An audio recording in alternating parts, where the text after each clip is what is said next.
want to speak for that.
All right, we're going to go ahead and get started. I'd like to welcome everybody to the regular meeting of the Trinity County Planning Commission, April 28th, 2022 at 6 p.m.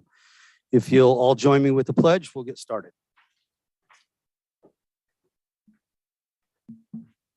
I pledge allegiance to the flag of the United States of America and to the republic for which it stands, one nation, under God, indivisible, with liberty and justice for all.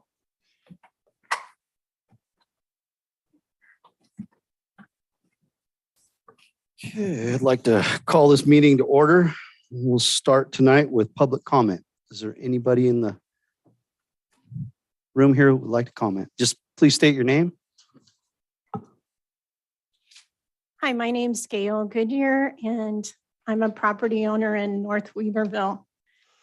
In February of 2022, it came to my attention that P2040 was a parcel map that was be under consideration by the Planning Commission. And so I contacted Lisa Lozier to obtain the maps, documents. She said that the project involved access off Reservoir Road. The communication was done via email and telephone. She did not deliver the maps or the documents as she promised, even though I requested repeatedly.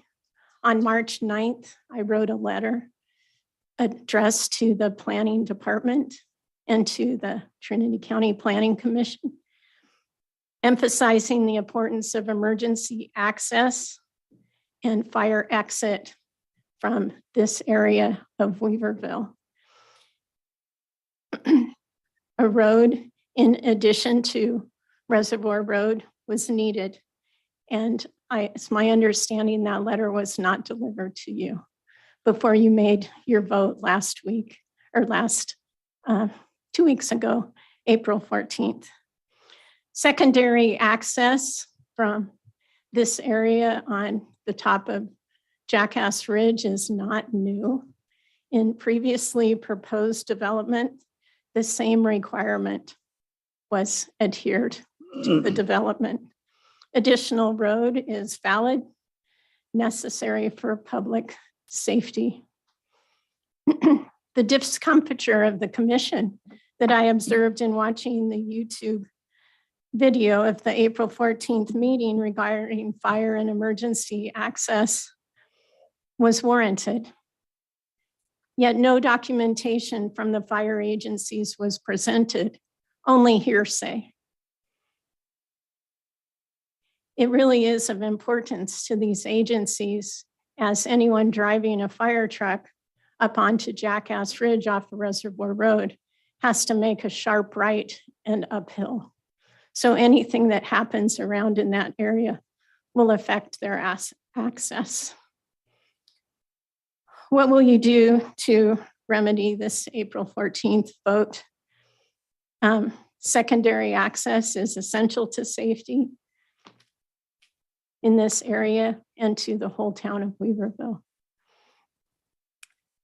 Mulligan Street is mentioned in my letter. It's a U-shaped road.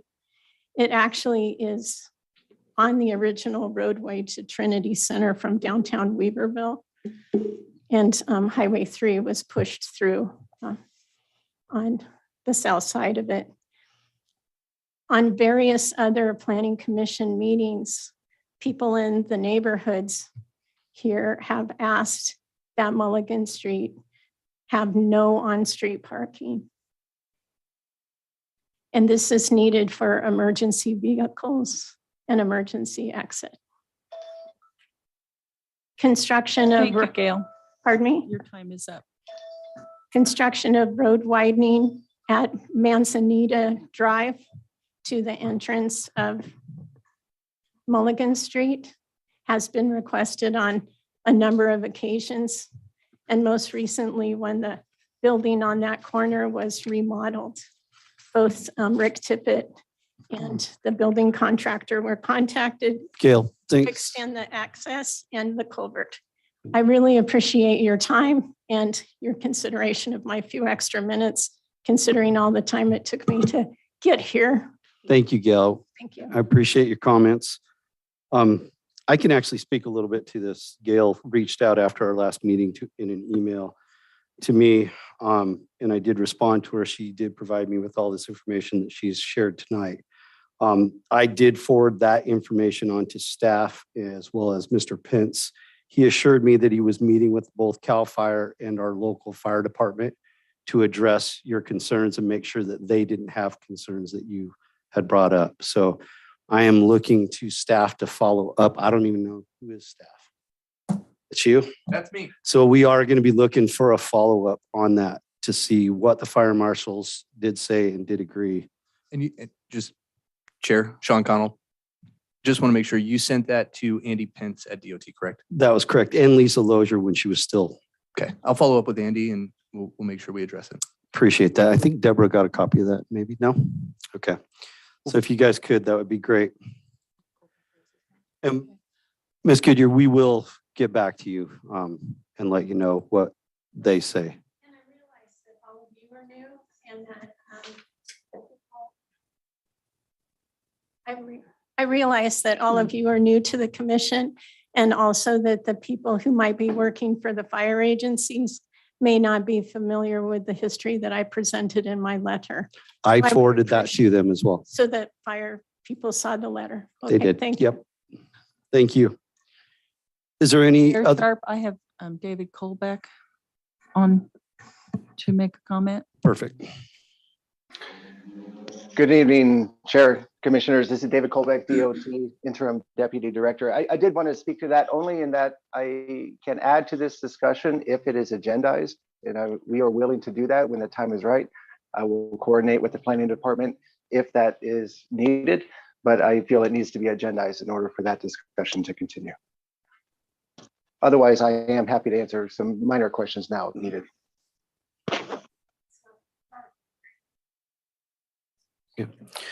At this point, I think we need to agendize it. Mhm. Do we need a straw poll for that? To put it on the agenda? Chair Sean Connell, I think if we can contact with staff and get a good idea of what's coming out of and the fruit from that return, then we can put it on the agenda for a time in the next couple of weeks on our next agenda meeting. So that way that we can have a full discussion. Perfect. Thank you, Sean. Okay, is there any other comments from the gallery? Good evening, Chair, Commissioners. I have a comment in regards to, I guess, projects in general at the planning level within the county, and kind of a request, Tyler Thompson from Burnt Ranch, and a request that projects that have been delayed due to staffing issues or department issues that I know were recently publicly published, be extended automatically in the absence of somebody to process those, and potentially at no fee to applicants. This, for my particular case, it's for a subdivision that was approved in 2016, was recently granted a modification by this commission a couple months ago, which I thought would potentially alleviate the issues. June 8th would be the third, potentially fourth extension that I've had to request, pay for, and come before you guys and take more of your time for a project that is just needs to be finished, but is not being approved. And for different reasons, I can see some being valid, some being a little bit extraneous, it seems like. So anyway, I just don't believe, as somebody who's trying to conduct a project in the county, having fulfilled my end of the bargain, that I should be forced to financially pay more and potentially again, take your guys' time. So I just, rather than specifically ask for myself, just as a whole, for subdivisions, I don't even know what other projects would fall under this, this view, but to just potentially consider granting some sort of automatic extension and a fee waiver. I mean, it's would be absurd to have to ask for this in many other locations, I guess. And I just, I unfortunately, I guess, don't know what else to do at this point with my particular project. And I feel like, there are several others in the county as well. And I do have something to give to the commission. And it's just an example of, some of the issues with moving the project forward. And I would like to say that I do agree with some of the information in here, but some of it is just those layers that the planning director that just left was Thank you, Tom. discussing. So anyway, I'll pass this around and thank you very much. Thank you for your comments. Oops, sorry. Would it be appropriate to ask county council what the mechanism might be if we decided to pursue fee waivers? I mean, I think that would be at the board level. Okay. They set pricing and all of that. I don't think that's in our purview. I would believe, but we could ask county council that if you'd like. Yeah. Is the extension, sorry to interrupt, just the extensions that I would have to ask you guys. Margaret,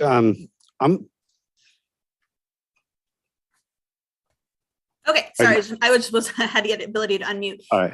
That is correct. In order to have a fee waiver, it would have to go through the Board of Supervisors to approve and develop a policy to do so. As well as extensions, correct? That is correct, yes. Yeah, that's what I thought. So that would be your avenue, Chris, is to go to the Board of Supervisors. That's who you're going to have to appeal to. Or Tyler, sorry. Yep. Thank you for that, Margaret. Good evening, Chair Sharp, commissioners, and remaining staff. Thank you guys for being here. Something that's come up from time to time over the last few years. Lisa Lozier was tasked with coming up with a comprehensive list of pending projects before the planning department. Some of them go back months, some will go back years since the applicants have had any response or communication from the county. It seems like there's a lot of balls to juggle and keep in the air right now, many hot priorities, all of them important. But it seems that a list would be nice. And if we're going to come up with something like a blanket extension or deferral of extension fees, something like that, that there could be a list generated by the county and it could be provided to the public, and it could possibly save on staff time of these recurring calls and emails and people swinging by the office wanting to know what's going on. Might be able to just point to the list and say, well, is your project on this list? And if it is, it is in process and planning is aware of it. And if it's not on the list, then maybe it's on the applicant to come up with some sort of proof that they did initiate the project with planning. And because I think this is one of those moments where many older projects could easily slip through the cracks. And I think there's a lot of people out there wondering if their project still has a live file or a dead file or a file or anything. But definitely some question marks floating in the air. So it's probably not the top priority, but should probably be a priority. Thanks. Thank you for your comments. Is there anybody else in the gallery? Anybody on Zoom? All right. With that, we'll move to close the public comment portion and move on to our regular calendar. Item 1 on the regular calendar is ordinance amending Title 17 zoning of the Trinity County Code, establishing limited density rural dwellings. Purpose of the public hearing is to seek recommendation from the Planning Commission to the Board of Supervisors for the creation of an ordinance to provide minimum requirements for the protection of life, limb, and welfare of the general public and the owners and occupants of limited density owner-built rural dwellings and appurtenant structures.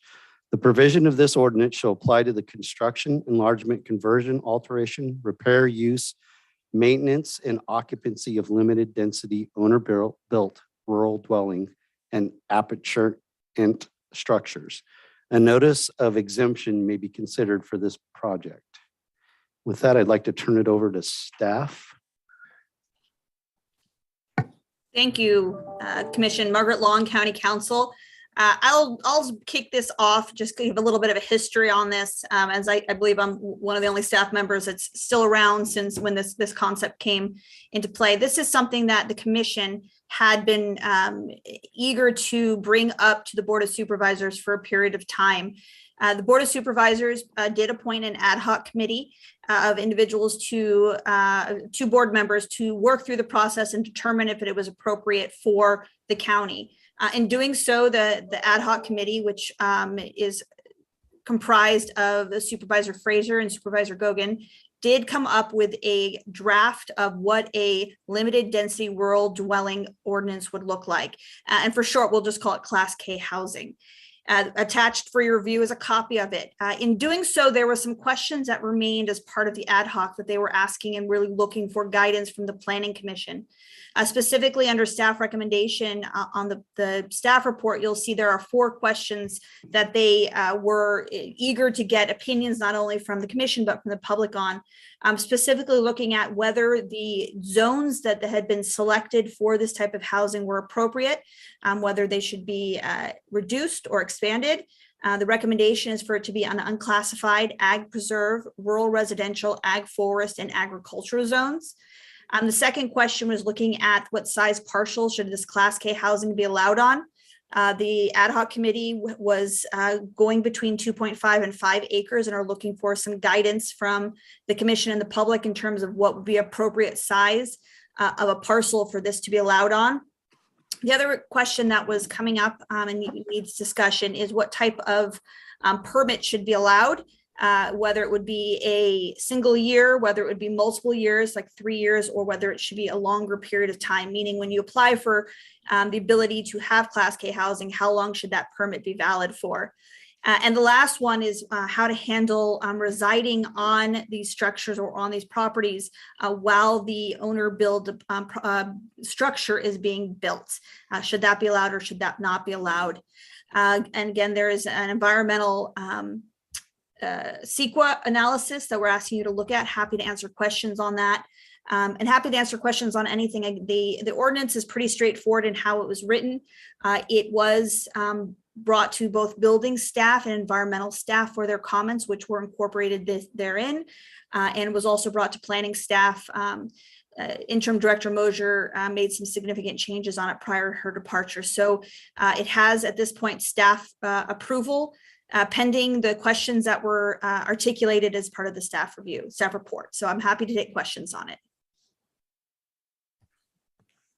Thank you for that, Margaret.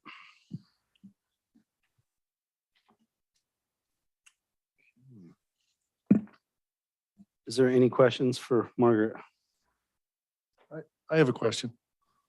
Would this apply to what's commonly known as tiny homes under a certain square footage? Tiny homes are different. Tiny homes are manufactured homes that are just of a short or small size. And these are owner-built residential housings that the construction standards are, the minimum construction standards are reduced in order to allow them based on the need of the community. So they are different. Okay, because I had a constituent approach me. He has city water. He's over in Hayfork, city water and city sewer. And he's a single person, doesn't require this big dwelling.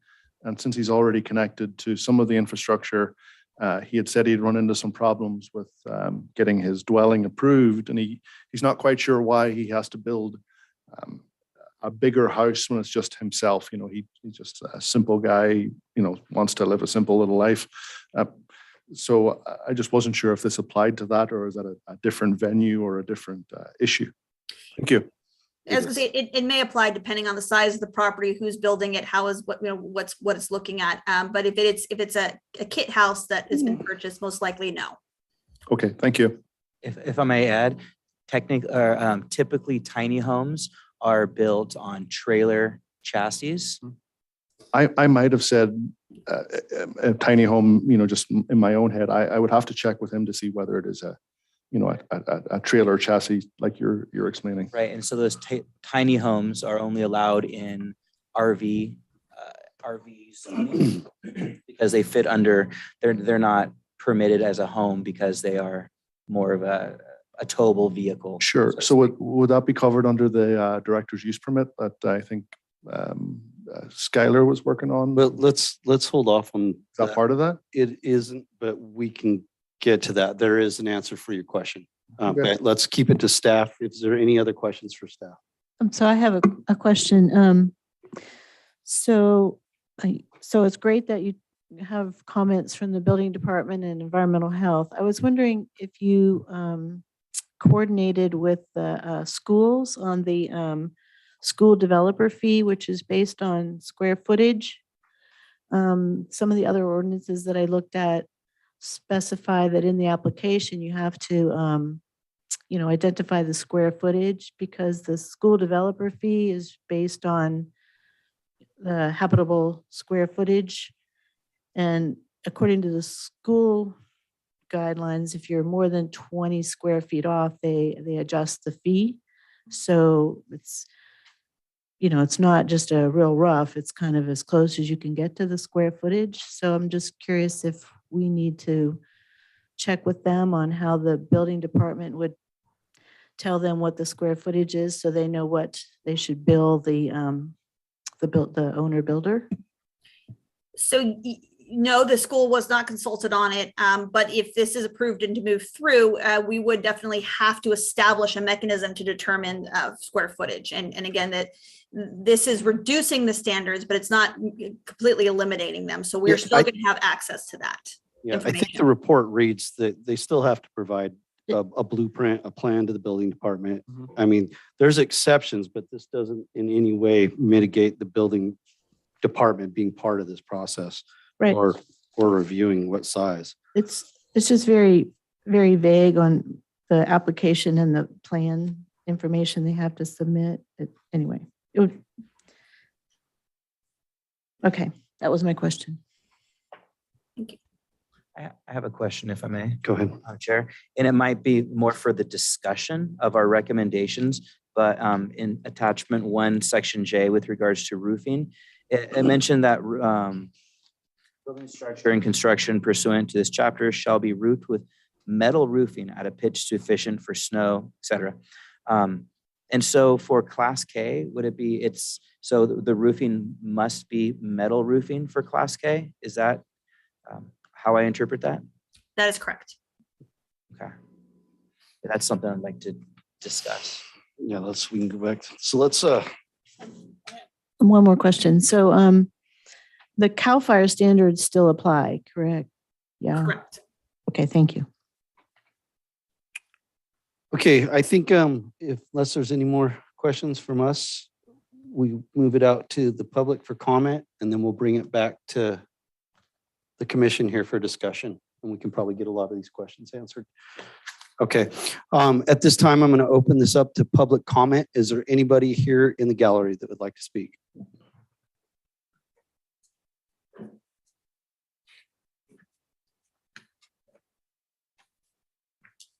John Brower from Junction City. I know this has been an ongoing effort for many, many years. This version of it seems like it does a good job of balancing the needs of the community with, for safe structure, with, not promoting lean-tos and hovels and fire hazards and things that I think none of us want to see. A lot of the fears of Class K housing seem to be addressed here, most of them. It seems like this, as written, wouldn't take really food off the plate of our local contractors. I would hope not. The only, I spread around some copies of this draft. And really the only feedback I got was questions about the minimum parcel size, kind of being a choice of 2.5 or 5 acres. Several people that did give feedback asked, what about the pines? A lot of parcels below 2.5 acres. It seems county might be better off with some participation in this alternative building code and some standards than no participation at all from a safety standpoint. But it is also limited density or low density. So perhaps that's where that minimum acreage comes in. But it seems like the zones are on point. Got a couple comments about why not TPZ and being included in the zones. If I remember right, I think residential structures in TPZ require a director's use permit. Something else for you guys to consider in your discussions. The ability for someone to live in these while under construction. It's the sort of thing you wouldn't want to go on forever and ever in an unsafe condition, but it also provides for the lead agency or responsible authority to have a discretionary decision on that before granting occupancy prior to finaling. So it does seem like there is a safeguard in place for that. That would be important in my eyes. But I'm in support of approving this as written. I think discussion about the minimum acreage is important. There's over 1,000 separate parcels and pines. Seems like we would probably want this to be applicable there also. Thank you, John. Thank you. Thank you for your comments. Is there anybody else in the gallery that'd like to speak?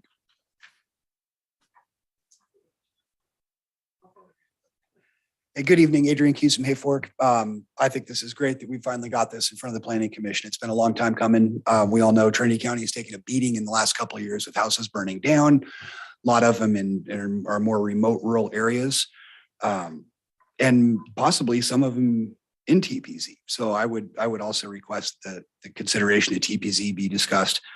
As far as the acreage goes, I just want to see it as far as all 4 of the comments go. I believe that the Planning Commission should consider this in the way that is the most applicable to the most number of people in the county. 2.5 acres, I can say for certain, I know of ag parcels that are non-conforming that are smaller than that. So it will apply to parcels smaller than 2.5 acres as this regulation reads now. So I think that should be a consideration. The maximum length of the permit, I mean, geez, an owner built house, maybe it's being built in that way because the people aren't loaded with cash. And it may take them a minute to get the job done, especially if they're ripping their own wood, doing all their own building, So again, just the flexibility to stretch that out for as long as possible. And then where that ties with the last one, I think John nailed that one pretty good. Should the temporary occupation be allowed? Well, again, considering that situation, if you're a person who lost their home, or you just, you're trying to pull this together, but you don't have a lot of money, it would be kind of sad to exclude people from an alternative owner built category simply because they don't have a lot of money, either to have a larger parcel or to hire a contractor or to purchase materials ahead of time. So I would support, especially because it's a discretionary call by the planning director or the building, that occupancy be allowed in portions of it. And it does require, appropriate sewage hookups and the other sort of really specific public safety issues there. So I want to thank you guys for bringing this forward, and I sure hope we get something usable out of it. Thank you. Thank you.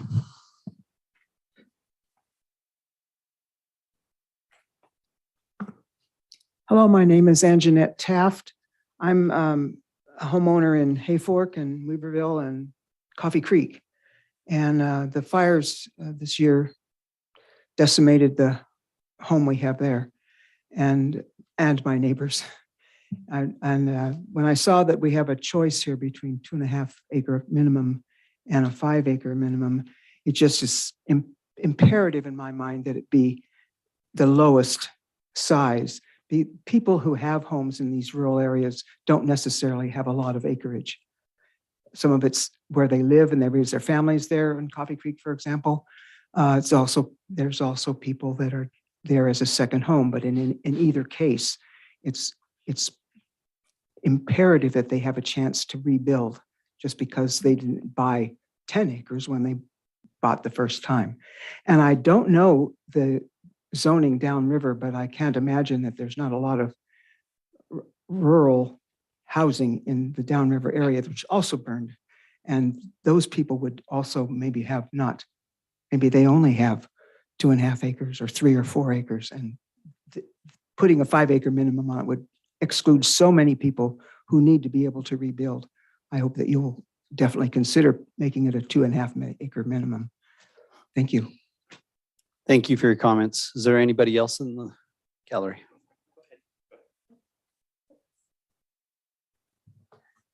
Hi, I'm Gail Goodyear, and I also am an owner of Timber Production Zone, which is people are referring to TPZ. And I'm in favor of including that in the list of allowables. I wanted to share with you that at the turn of this century, I was in Washington, D.C. for a community development meeting, and it came up at a meeting that Trinity County had the highest per capita homeownership for the income level of the county. And they asked me to testify why. And they gave me 24 hours. So anyway, the response that I gave is that many of the homes built in Trinity County were built by people who were mining and involved in the timber industry, and that at various times of year they would be working on their housing, and that they had built homes that were beautiful, unique, functioned, were still standing, and did not qualify for a home loan when they passed away and their families wanted to sell. And so it was a wonderful opportunity for the families that existed at that time. And then some of the housing had to be purchased by people who had cash to buy them. So, but they were well built, but some of them took a lot of time, like people are mentioning. I, in particular, participated quite a bit in the cannabis hearings and was very relieved when they had set a parcel size for what would be allowed. And then the language that was argued for was variance. I think we've learned a lesson there by the amount of time that the Planning Commission has spent on variance, that I am really willing for you to choose language that allows the planning department and building department to be considering each of these proposals on a case-by-case basis, because it would take less time than incorporating the language of variance. Because I did attend the last K1 meeting, which had a whole completely different planning commission board, and the room was packed and people demanded the word variance be included. So because of that, I encourage you not to set a parcel size. Thank you very much. Thank you for your comments. Is there anyone else in the gallery? Hi, good evening, Commissioners. Tyler Thompson. And I am super excited that this is before you guys. I asked about it when I first moved to Trinity County, and it was not an option then and has been in the works the whole time. And I grew up in a home built by a timber faller that was finalized after we moved out, when my parents sold it and moved. And it was a great place to live, totally safe. Granted, this was not here in Trinity County, but I would just like to, I guess, second, third, or fourth, the inclusion of TP zoning, the no parcel size restriction, and just make it as inclusive as possible. There are setbacks. So if you build your house 20 feet from the property line on a 10-acre parcel, or you build it 10 feet or 20 feet from the property line on a half-acre parcel, it's still 20 feet from the property line. So I just don't see the reason to put a parcel size on it. And then there will be no variance, no site specific, just here's the ordinance. So I also don't see why to not allow people to live in it while constructing it. If it's an owner built structure, I think most of the people that are building this are capable of determining if it's a safe enough place for themselves to sleep at night. I also agree with the metal roofing requirement. Why not let people themselves choose? I personally would not put something other than the metal roof on it, but who is to say somebody else can't come up with something better? And if, metal prices are 10 times what they are today and it's on the books that you have to buy metal, you have to buy metal. So I think just allowing it to people to make their own decisions. And as a former general contractor, there's no reason that this can't be inclusive of people doing it for a living as a contractor, still creating safe housing, and for future generations, remodeling houses that were built in the teens, 20s, 50s, 60s, no problem now. They were built with no permit. I don't think it'll be an issue going forward with these houses being built under this standard. I currently live in a substandard house of a manufactured home from the 80s that I chased the rats out of and have 3 kids living in. Talk about substandard, totally illegal permitted structure. I would personally be able to do a much better job than that.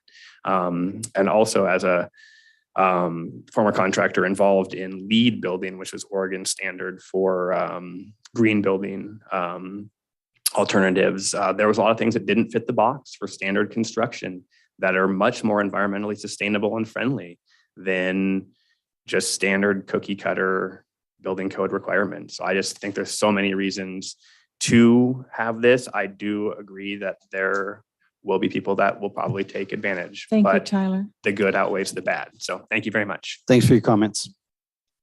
Is there any other question or comments from the gallery? No, anybody on Zoom?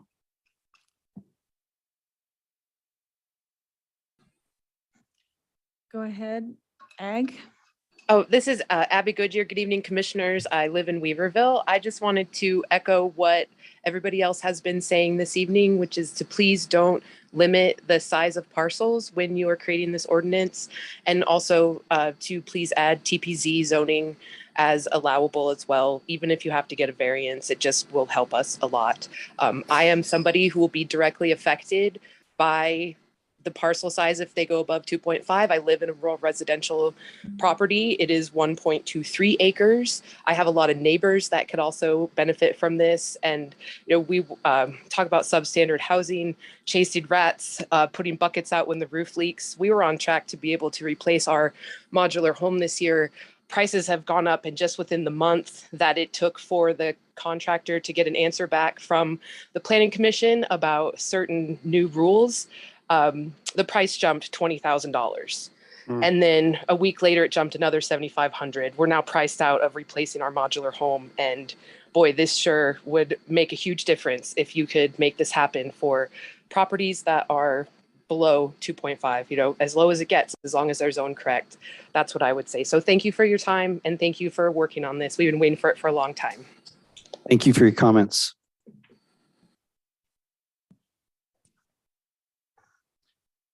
Catherine McLeavin.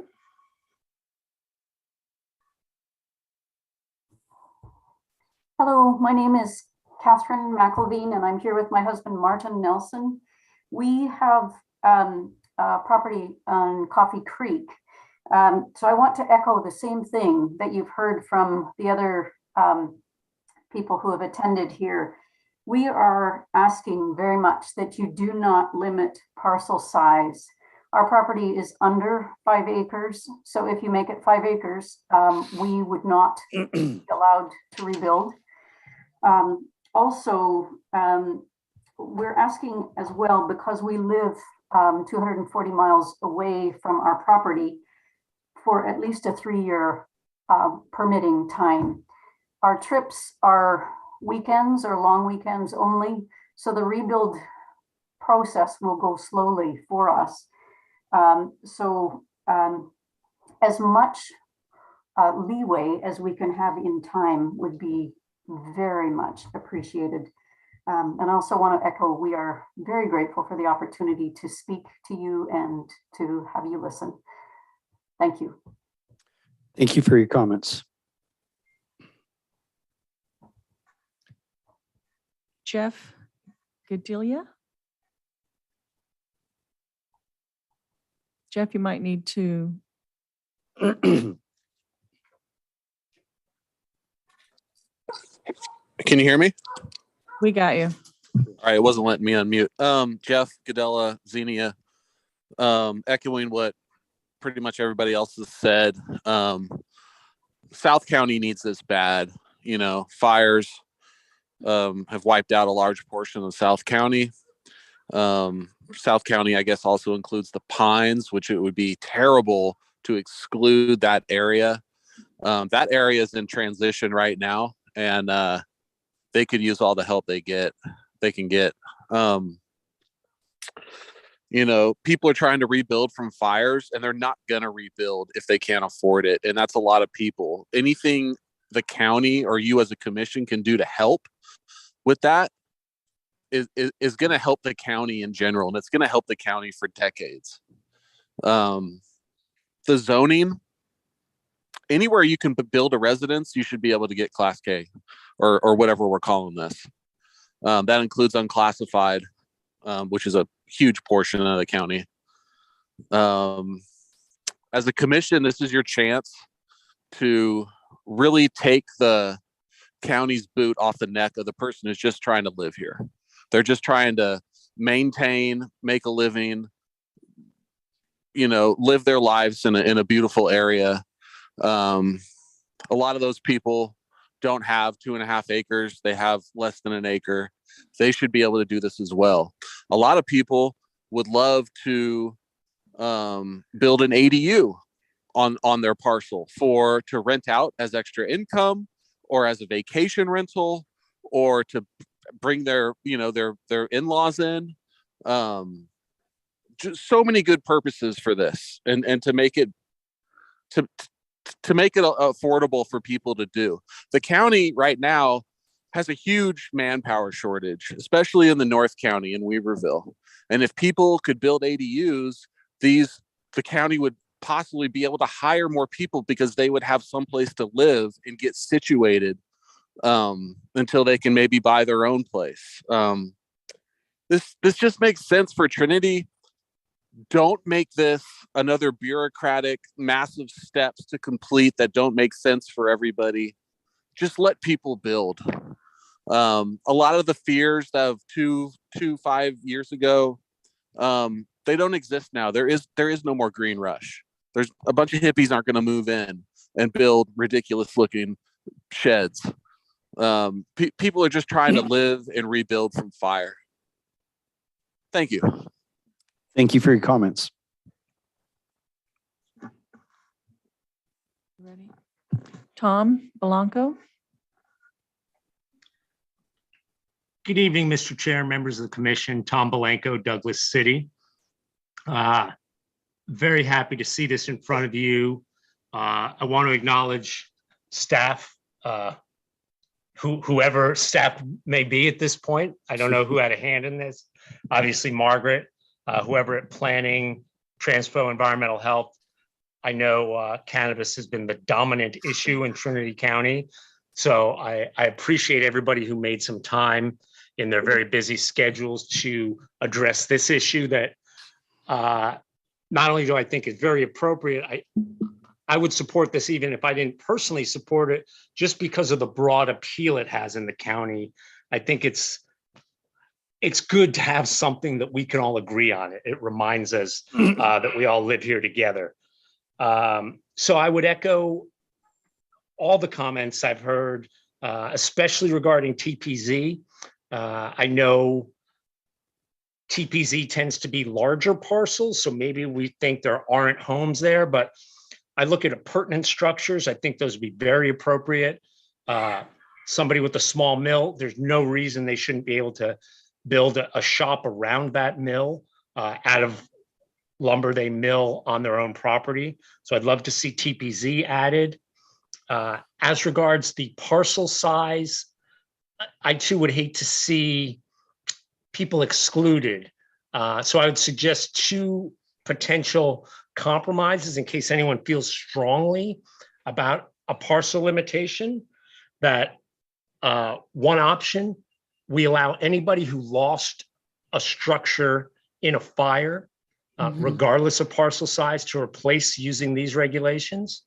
And or we apply the definition of parcel size that we see in the cannabis cultivation ordinances, where the same entity can aggregate neighboring parcels to come up to a certain size. My preference would be not having a parcel size limitation, but if you feel like you have to have one, maybe some of those considerations. Lastly, on the roofing, I agree with what it sounds like Commissioner McIntosh was talking about. I think a metal roof is very appropriate. It's a great idea. There are other options. I know there are some structures that would classify under this that use shotcrete, for instance. So I would consider maybe inserting something as simple as metal or something equally inflammable, some words to that effect. I understand metal roof makes a lot of sense in fire country. But again, leaving a little option open, and some other people commented on the price of metal these days. So otherwise, I hope this makes it through and moves on to the board this evening. And again, thanks everybody for considering it. Thank you for your comments. Lisa Wright. Good evening, Chair, Commissioners. Lisa Wright from Lewiston. Another supportive resident that would like to see this move forward. I agree with what the other speakers have been saying. I don't think there should be a limit on parcel size. This should help out a lot of the fire victims. And one of the things that, and I'm not a forester by any stretch of the imagination, but as I understand it, there are certain trees that grow up in amongst the larger trees that make very good wood for house construction, but it would also contribute to reducing the fuel for fires in the future. So you can kind of kill two birds with one stone. You're doing fire protection while you're also taking down trees that can benefit you in constructing your home. And I think that really goes to the kind of the heart of most Trinity County people, why we are here, because we like to be away from all the regulations and away from a lot of people, and want to have kind of more control of our own destiny, and as well as being able to homestead and things of that nature. So I think it goes right along with the actual culture of Trinity and the rural residential kind of low density requirements for an ordinance of this nature. So I'm in full support, and I urge the board to move ahead. No restriction on parcel size either. I would agree with that. Thank you so much. Thank you for your comments.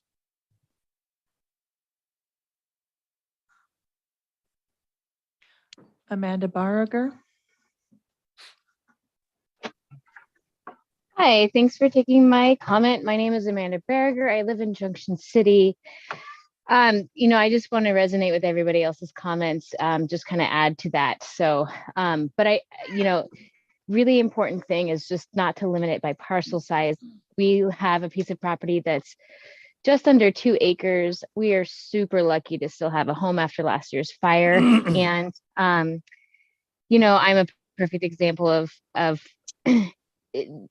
I would have been challenged by this if we lost our home and wanted to rebuild. So let's just remove the unnecessary red tape as much as possible across the board with all of the issues that people are bringing up in terms of zoning and all of those things, because we have a housing crisis in Trinity County. We have a lot of open positions throughout the county through agencies and organizations. Our healthcare system, we have a lot of jobs that are available, but people don't move here because there's nowhere to live. We really need to do everything we can to make housing an easier and more accessible thing to achieve here. And I also just want to make a note about the roofing material. So we just got our roofs redone last summer, and we absolutely wanted to put a metal roof on our house because of fire. But it turns out with the latest technology and materials that they have out there, the shingles that is most commonly used, which is a little bit more economical, are being made more and more fire resistant, and they're pretty much as effective, if not just as effective, as metal. So this is, as of last year in the research that we did, that was what helped us make the choice to just reshingle our house rather than put metal on our house and save a lot of money. So I think that that's a moot point, and we need to allow any kind of roofing material that people feel like they can afford. Thank you for taking my comments. Thank you for your comments. Ryan Tarbell. Good evening, commissioners. Ryan Tarbell, Hayfork. I pretty much support all the other comments that have been made this evening. I've personally been the owner builder of a few houses here in Trinity County. And I can personally say that it's really getting to a point where it's almost cost prohibitive. You're, in the $15,000 to $25,000 range before you even pick up the shovel, with all the different things that are required and permit fees, engineering, sprinkler plans, the whole 9 yards. So I'm in full support of this proposal and anything that we can make to make this more accessible for people, especially people that have had fire houses burned down in the fires the last few years. I think there shouldn't be a limitation on parcel size. I agree with a lot of the comments tonight with people that have really small sized parcels that want to be included in this. I also don't think there should be a limit on the length of the permit. I've had some open building permits for well over 5 years. And as long as you keep them renewed, it's not an issue. And as long as you're making progress. So maybe that could be something that could be discussed to clarify the language and make the permit length a little more accessible to everyone. I also agree with allowing temporary occupancy. There is a housing crisis. People need places to live. So that could definitely make it more accessible. Currently, the minimum dwelling size is 220 square feet. One question I have is if this ordinance could potentially lower that minimum dwelling size and make it more accessible for people that want something even smaller. Some of the wording in this ordinance creates spaces more like one room cabins, and it would be nice if those could be smaller than 220 square feet. And then I also just have another question, a couple questions that could maybe be answered later, points of clarification. But it doesn't mention it, but it seems like this would eliminate the engineering requirement for parcels that have over the 50 pounds per square foot snow load. So I just want to make sure that would be eliminated. I believe maybe the mention of metal roofing has something to do with that, because the metal That's why it's there, snow load. So if it's maybe the steeper pitched metal roofs are the mechanism that's allowing the elimination of the engineering requirement. And I guess that's all I have. Thank you. Thank you for your comments. LM. Hey, good evening. Liz McIntosh from Junction City. Totally just echoing everybody because it sounds like it's mostly unanimous, just like it was the last time this came before you. And I'm so grateful to see it here again today. No minimum parcel size, temporary allowance to live in it, and as many zones as possible. Truly, I really feel like Class K was created for places like Trinity County. And I do want to point out that during the 2017 Helena fire, we had 72 homes burned down in Junction City. And I think many, if not most, of those homes did not rebuild. And when I was working at the school, we were kind of a liaison between the county and the folks that had their homes burned down and holding meetings there. And over again, they cited red county. So anything you can do to remove that red tape would be greatly appreciated. Thank you so much. That's all. Thank you for your comments. Anyone else on Zoom? Perfect. Anybody else in the gallery? In the lobby? Perfect. At this time, we're going to close public comment and bring it back to the commission.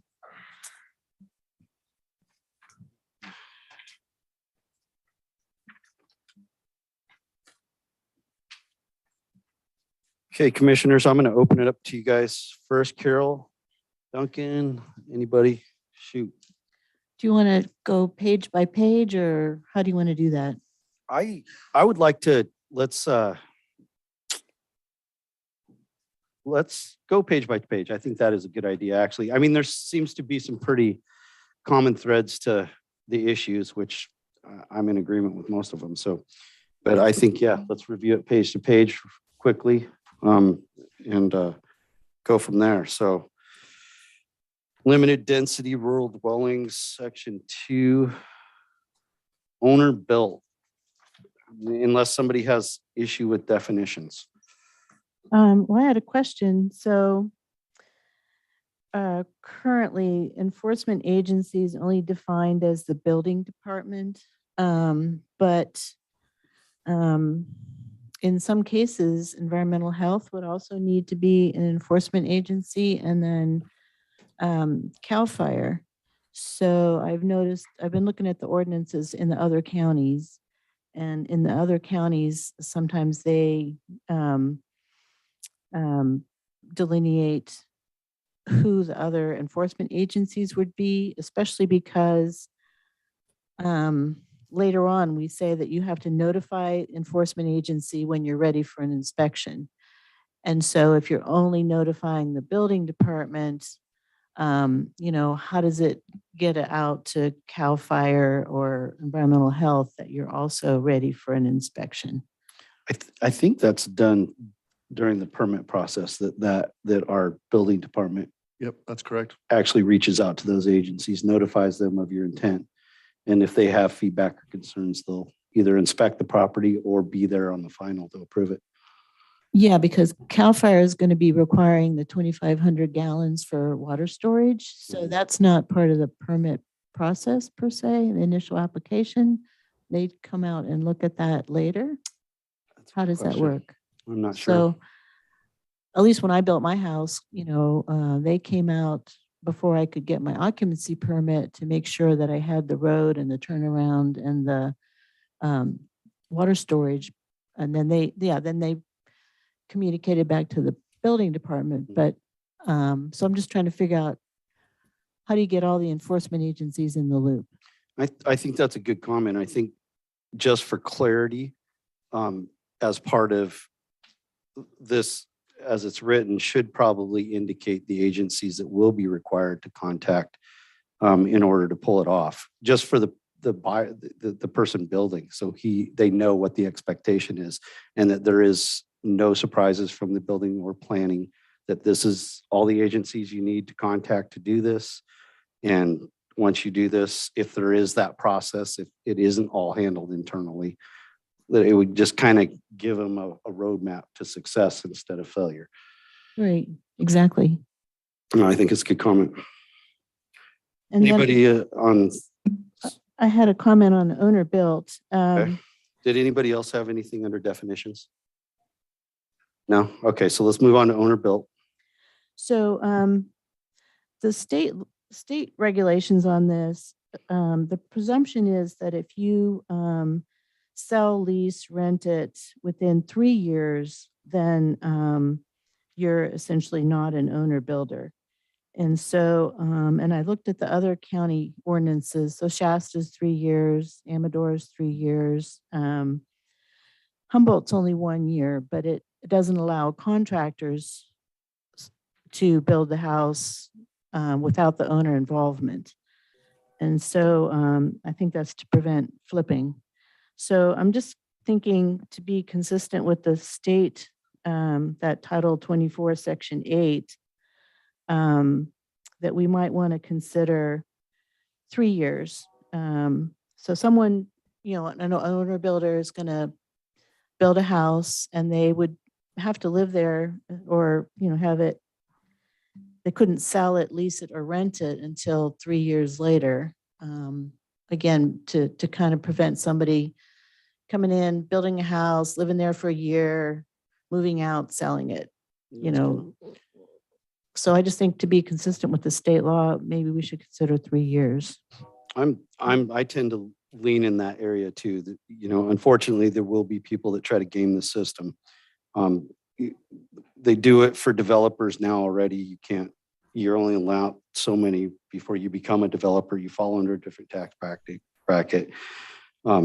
I think to keep things on the up and up and make sure this is benefiting the people that need it and not people looking to make a quick profit or to make a profit, period, that we should probably move that out to more of the state standard. Is any of you guys have thoughts on that? I have a thought on that, if I may. Mm-hmm. Well, I fully agree with the spirit of what you're saying. Chair McIntosh, I'm having a hard time hearing you. Thank you. Thank you. Part of this is also to bring existing homes that have not been permitted into compliance. Homes in the South County that have had a hard time getting building inspectors out there for decades. And so before a landowner wants to sell their home, maybe they want to have the opportunity to get it up to code, to Class K code, from completely out of code. Buying it could do that as well. You could definitely include that in the ordinance. I've seen in the other ordinances where if someone wants to bring their home into compliance, that's a whole different criteria than the build it and then sell it kind of thing. In terms of the 3 years before they Yeah, sell. yeah. Well, I agree. Like, building something subpar to flip it is not in the spirit of what we want to encourage. While having a mechanism to encourage, this is going to be good for our tax base, it's going to be good for safety, and to encourage, even if they're going to build it up, fix it up to sell it, if it's existing. I'd like something like that in the verbiage. So Margaret, who in staff is taking our comments right now? Well, I am taking notes. I anticipate that Sean is as well, but I am taking notes. So I'm happy to repeat them back at the end if you're looking for someone to do that. Okay, so how about let's just do straw polls for these tonight and move through them. So is everybody in agreement on adding all the agencies in the definitions? Do we all agree that needs to be added? Somewhere in the ordinance, letting people know that. Yeah, I think it just to spell it out, in depth. This is what the code is, and this is what. And for clarity, this is not adding any more bureaucratic red tape or bringing any more agencies. This is just defining what agencies are already involved. A heads up to the builder, the owner builder. Yeah. Well, I can go in there and go, what do I need to do for Class K? That clarification would probably be beneficial. I could handle that. Okay, so we'll want to add that. And then under owner built, can we take a straw poll on whether we want to move that out to the 3-year standard, with the exception for people that want to bring their existing structure up to Class K definition? I have a problem with that. Go ahead. It goes back to telling people what they can do with their property. Who's to say after a year building their house, they lose their job and they need to move away? They now have this anchor here for a full 2 years. If the house is built and it's up to code and it's got a certificate of occupancy, who are we to tell people that they can't sell for 3 years? But it's, Sorry. And the whole idea is to provide affordable housing to an area where there is no housing. We cannot retain professionals because they cannot get housing here. We have people staying in hotels long-term in downtown, or I think the opposite is true. If the house is built to code and brought into compliance, why not have them crank them out? And not necessarily crank them out, but I mean, if they're at compliance, who are we to say you can't sell a house for 3 years? Who knows what someone's personal circumstances are and how their life changes, and divorce, whatever it needs to be. But I think it's wrong to force people to stay if they don't want to. it's built to a lower code. So potentially the downside would be that you would have the whole, if we decide we only want 2.5 acres or some lower acreage, you could have a bunch of people building a house to this lower code and then turning it around in a year and selling it. And then the people who essentially built to a higher standard, they're competing with those houses in the market and trying to sell them and stuff. So, but is that not where your finish and your custom home is priced accordingly? I understand that it's built. I don't want to use to a substandard because that's not the intent. Right. But it's to encourage people to come here, to work here, to live here. And if there is a few of them built, I don't foresee. Everyone's aware of the environment here in Trinity County. People are leaving in droves because of a number of reasons.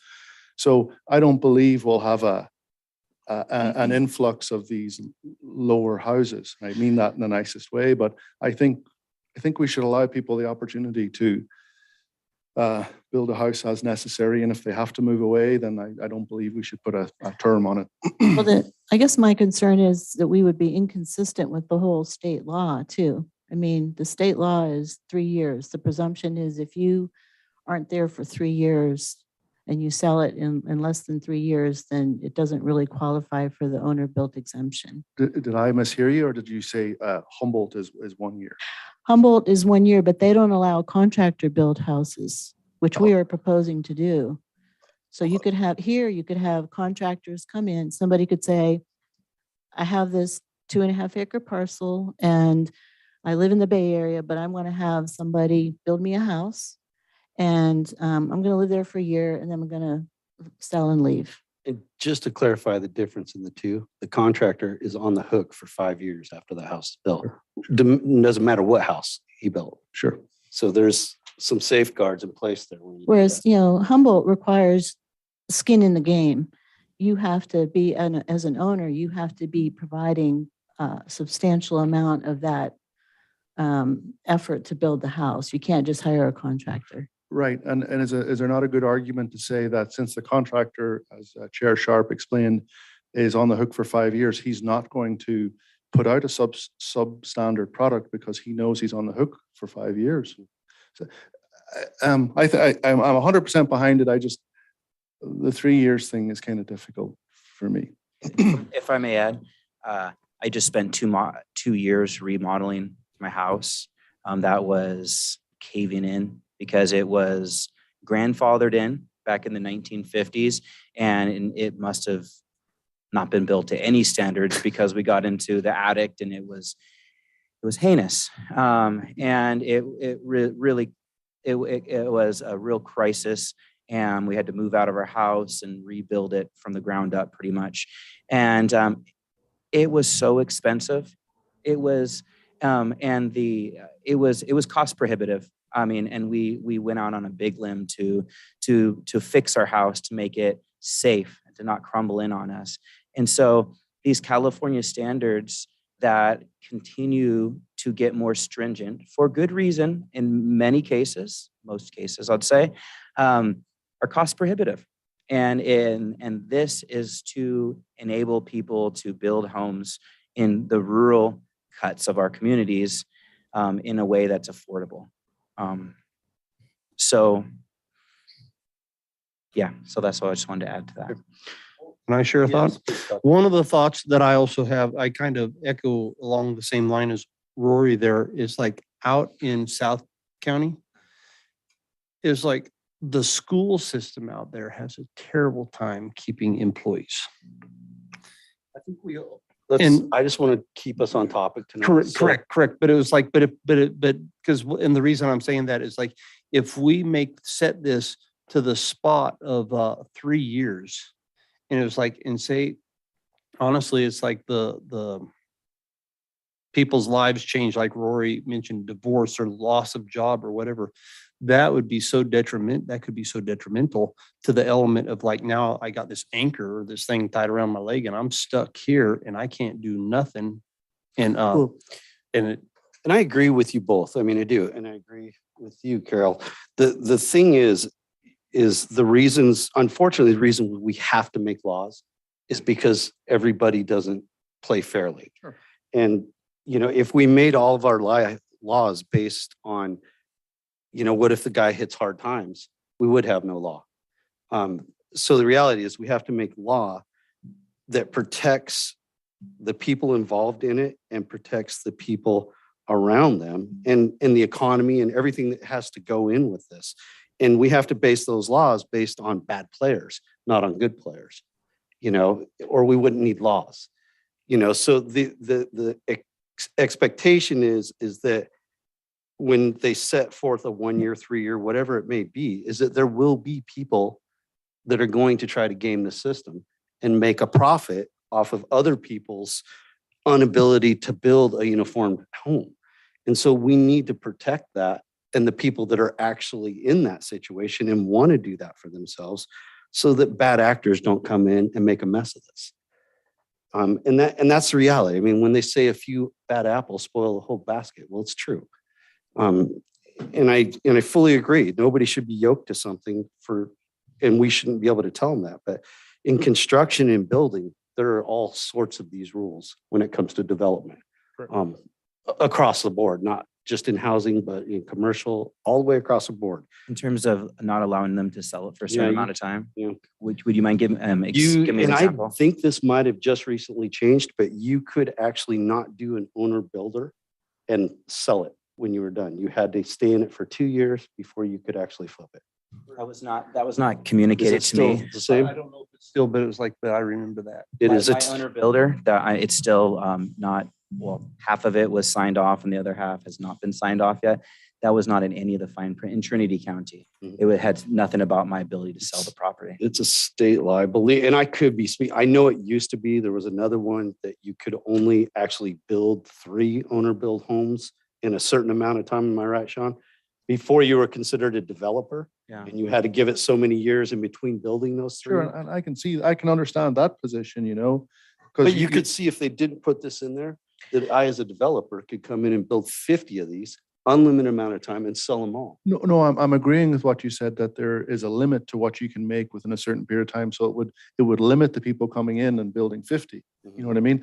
I think what you just said, the limit 3 and 5 years, whatever you said, I think that's totally applicable. 50 homes in Weaverville would sure be nice. Yeah. If they're built up to some standards that are So- not 2025 or 23 standards with sprinklers and the electrical breakers that every time you turn on the vacuum cleaner, they pop, those that are keeping us safe from ourselves.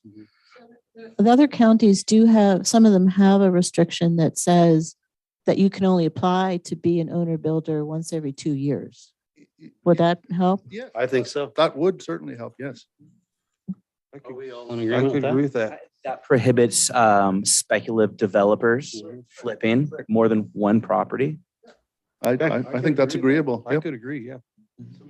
Caught that, we'd like the verbiage added in that you could only apply once every 2 years. I got it. Thank you. But that also, just for clarity, does that include, to occupy it for 1 year? So that would stay the same. Does that stay the same? Is that what people are That's agreeing what we're on? saying. Is that? What are you asking? Because right now you can only. So yeah, I mean, It's for the 1 year. Stay the same. You could sell it after 1 year. So, but we're prohibiting the concern for flipping. And by not changing that, but by only allowing one every 2 years, correct. right? That works good. I think that's a good It's good. Balance. Yep. We all in agreement? Okay. So then on rural, that's the last one on that page. 2.5 acres or 5. I would like to follow up on I had already written this note before Tom mentioned it, but my suggestion would be that the minimum be 5.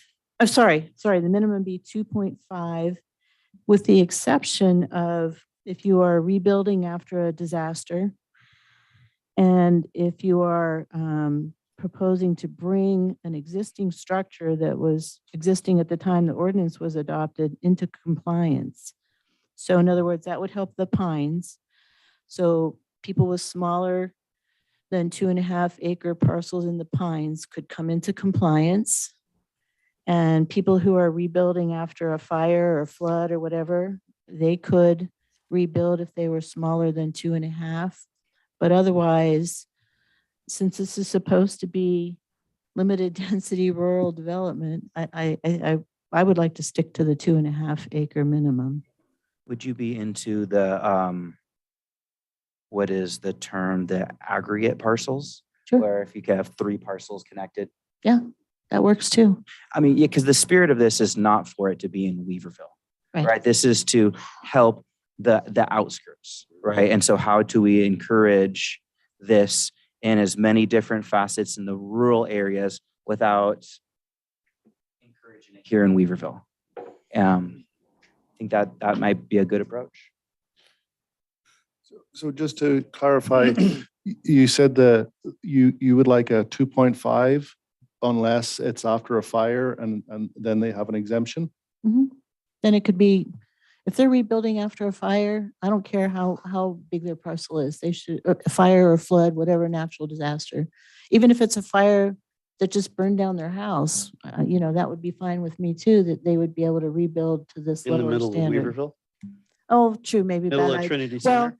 well, we are going to define zoning. So if it's Yeah, residential R1 or zoning, they 2. wouldn't be eligible. And also, It's just for RR. clarity, it's not a permitted home that burns down. Any home or Mhm. structure that burns down can utilize this.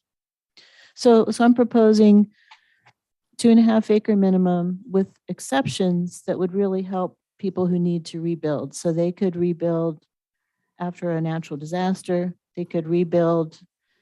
They could come into compliance with this code if they were in existence before the ordinance was adopted.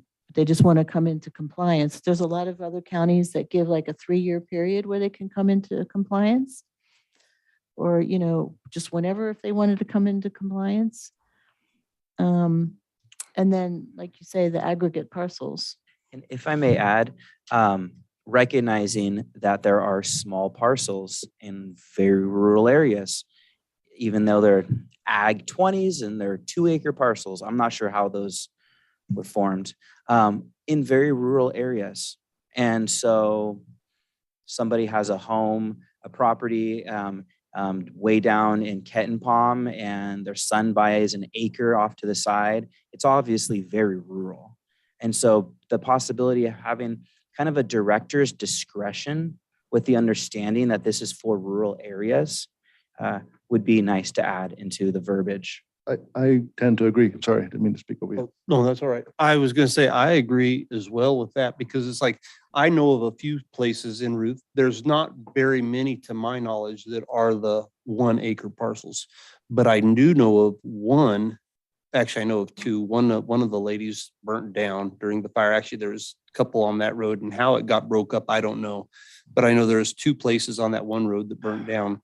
And so, but there's another one where some people are, they have the in-laws here. They got a 1 acre chunk, and how it was divided, I don't know. It'd been the Terrells who probably divided it up, let the truth be known. And then my parents are over here. And it was like, and honestly, it's like the in-laws are next door. I think they might have like a 3 or 5 acre parcel. Then you got the 1 acre parcel. And then it's like Rick and Jackie's place that burnt down up the hill. It's like that's with like on a 40 acre parcel. And my parents is a 13 acre parcel. And it's like, okay, well, when Caitlin and Eric want to build right here, it's like the only house you can even see is next door, which is the in-laws. And it's like, no one else is even around. He could pee off all 4 corners of the house and have privacy. It's like, you know what? So a director's discretion. That'd be good. That'd be good. While we understand we want to discourage this in the Weaverville area, in Trinity Center, the area where people are building nice homes close together, R1, 2 type of zoning. Well, yeah, we'll get to the zoning categories later, but yeah, I think I would propose that you would exclude from the minimum parcel size and these criteria, just regular residential lots, right? That will likely be excluded. Yeah. May I read back this item before we take the straw poll to make sure I've captured everything?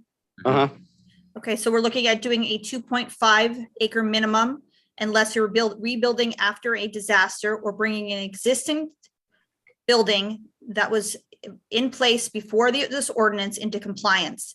And that aggregate parcels can count towards the 2.5 acre minimum. And there is an exclusion from the minimum of 2.5 acres if the director grants an exemption upon confirmation that the property complies with the spirit of rural housing.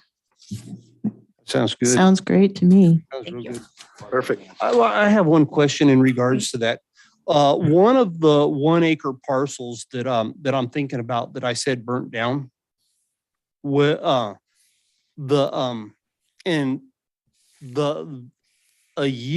about a year after the fire, the husband dies. The stress of everything, he was in good health, and then the stress of everything actually caused him to die.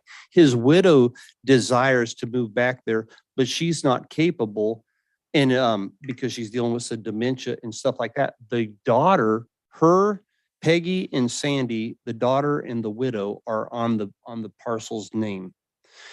When the daughter is able to get the finances in order, would there be a you know how we had we talked about out there on 36 out there at the Wildwood store, how it burnt down and it was like 10 years or 15 years and whatever. It's like, because of the hardship of the circumstances, it's like, say a few years down the road, I guess it would come back to where the order of the we're still, but it was like, well, and Margaret will correct me, I'm sure, but it says owner built means constructed by any person or family. Correct.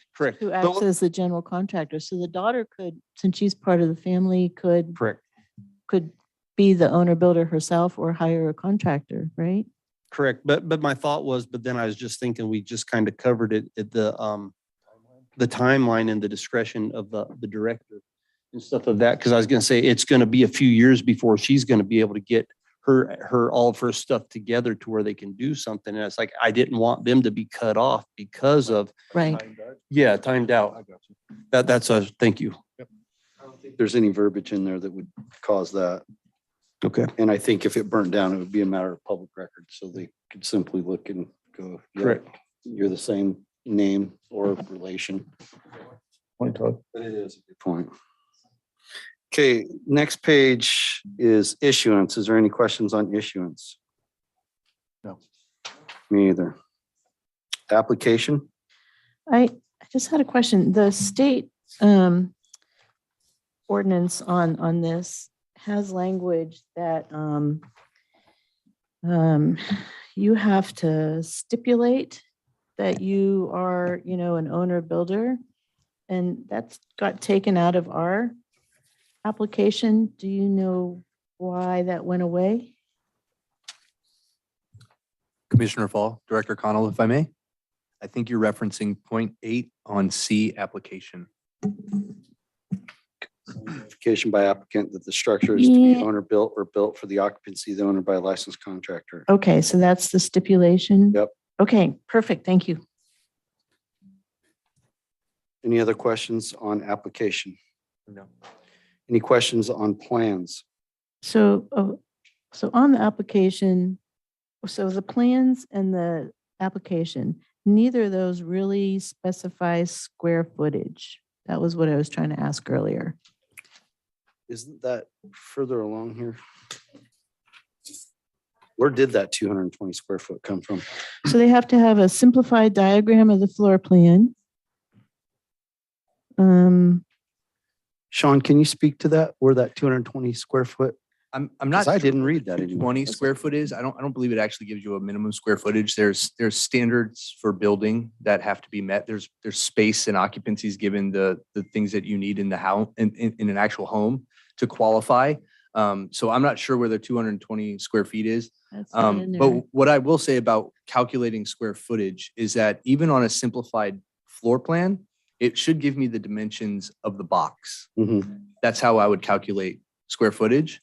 And so that's what I would assume our building department does in standard plan reviews, is that you take out your scale and you measure, and that's how you identify the square footage of each individual room. Yeah, but so I have a 2-story house. Mhm. So the original, dimensions, outside dimensions of the house were one thing. And then the loft upstairs was a separate thing. And I added a closet, which tripped the extra fee to the school because it was more than 20 square feet. So I'm just curious whether or not you're going to get that level of detail by a simplified diagram of the floor plan. I would imagine, I'm not a building inspector, so I can't speak to that. But what I can speak to is that the standard review for plan reviews, you're going to measure every space in there, and there should be a square footage that's assigned to it, whether that's a living room, a kitchen, an addition built on, whether that's a closet or an extra room. Those would, again, be coming through the permit process and would give the building inspector team time to review it and make those necessary changes. And I can't speak to how that interfaces with the school program, but I can tell you that from reviewing plans. So even to build a shed on your lot, you're going to have to, and that's a 12 by 10. So that's maximum size you can build under that without a permit. You're still going to have to give them a parcel map, show the distances. And this is what happens at the permit application process for every permit, no matter what it is, even if it's a well. Site plan, you'll have to show the distance from the structure, well, whatever it is, to the lot edge. They'll look at that and review, is there any setbacks that you got to meet? I'll put that in the writing. And they'll also at that same time measure the structure. You'll have to have at least, even if it's simplified, you're going to have a box that says 12 by 18. I don't know what kind of rooms I'm going to do yet. I'm owner builder. I'm building on the fly. So they'll take that measurement right there. They should be passing that dimension on to the school. The school assesses the taxes based on that size. Done deal. Okay. It's fairly simple. I just know how funding for our schools is short. Critical. And so I'm just really trying to make sure that we don't end up with, if we have a lot of these built, which I hope we do, I hope we don't end up shortchanging the schools. That's my concern. Sure. No, it's a valid Okay. one. All right. Well, thanks. If anything, being that there are countless unpermitted buildings, this is going to be great for the schools. That'll be great. Yeah. Yeah. Okay. In plans, it says, to determine, it shows floor plan, site elevation in order to determine the appropriate dimensions of structural members. So they're going to have the stuff they need to get size.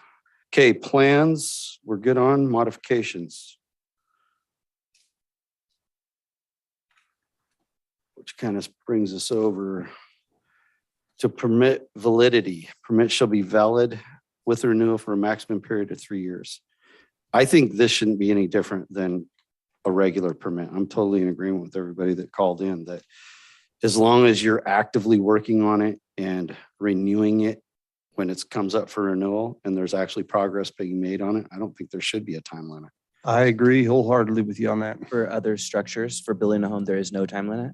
As long as you keep that permit active and you're moving forward on it, you can go forever.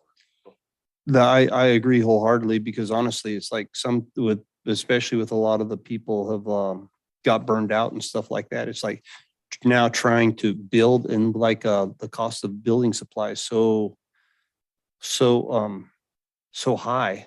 It's like, boy, that's gonna slow the process down. So you're saying you want to delete that I or would just have del- it be the same as the I current? would delete F period, or, put language in there that matches what our current process is with the building, with building So any if- structure. If I could jump in, that would be permits shall be valid without renewal as long as they are continue to be active. As long as they continue to be active and work is being performed. So there is an onus on the owner to show progress. Good faith. Of good faith. Yeah, there has to be. I mean, if you're not making progress on it, it looks just like it did last year, the last time we came out, then your permit's gone. You started something and you're not going to ever finish it. There has to be some kind of stick to get them down the road. I agree with that. I grew up in an owner-built house here. It was 20 years. 6 in a trailer with no water or phone or electricity. Some of the good old days. Yes, sir. Okay, inspection. Anybody got any questions there? No. Issuance of inspections. No. Okay, special inspections. Inspection waivers. No. Inspection requests and notice. No, and if we clarify that enforcement agency, when appropriate, might include, CAL FIRE or health department, then it's up to the applicant to notify them that I'm ready for my inspection. And so maybe we could clarify that, Margaret, at some point, who actually does that. And if it's not done automatically by the building department, which for some reason, I think it is, but maybe not. If it's not automatically done as the permit process, to add verbiage in there to instruct the owner builder which agencies that they have to contact for inspections and when. And the when would be the important part. And so that, for clarity, that's not like stipulations, but just guidance, because that's the responsibility of the state agencies and the builder. Yeah. I like that. Okay, certificate of occupancy. Anybody got anything there? Nope. So I do. So, well, actually not on certificate of occupancy, temporary occupancy. So on temporary, on occupancy and temporary occupancy, the reason, I'm in construction, I know why they do this. The reason that they want that certificate is so that they know you'll complete the project. It is the stick that gets you across the finish line a lot of times. It makes you go pull that second loan out to get done.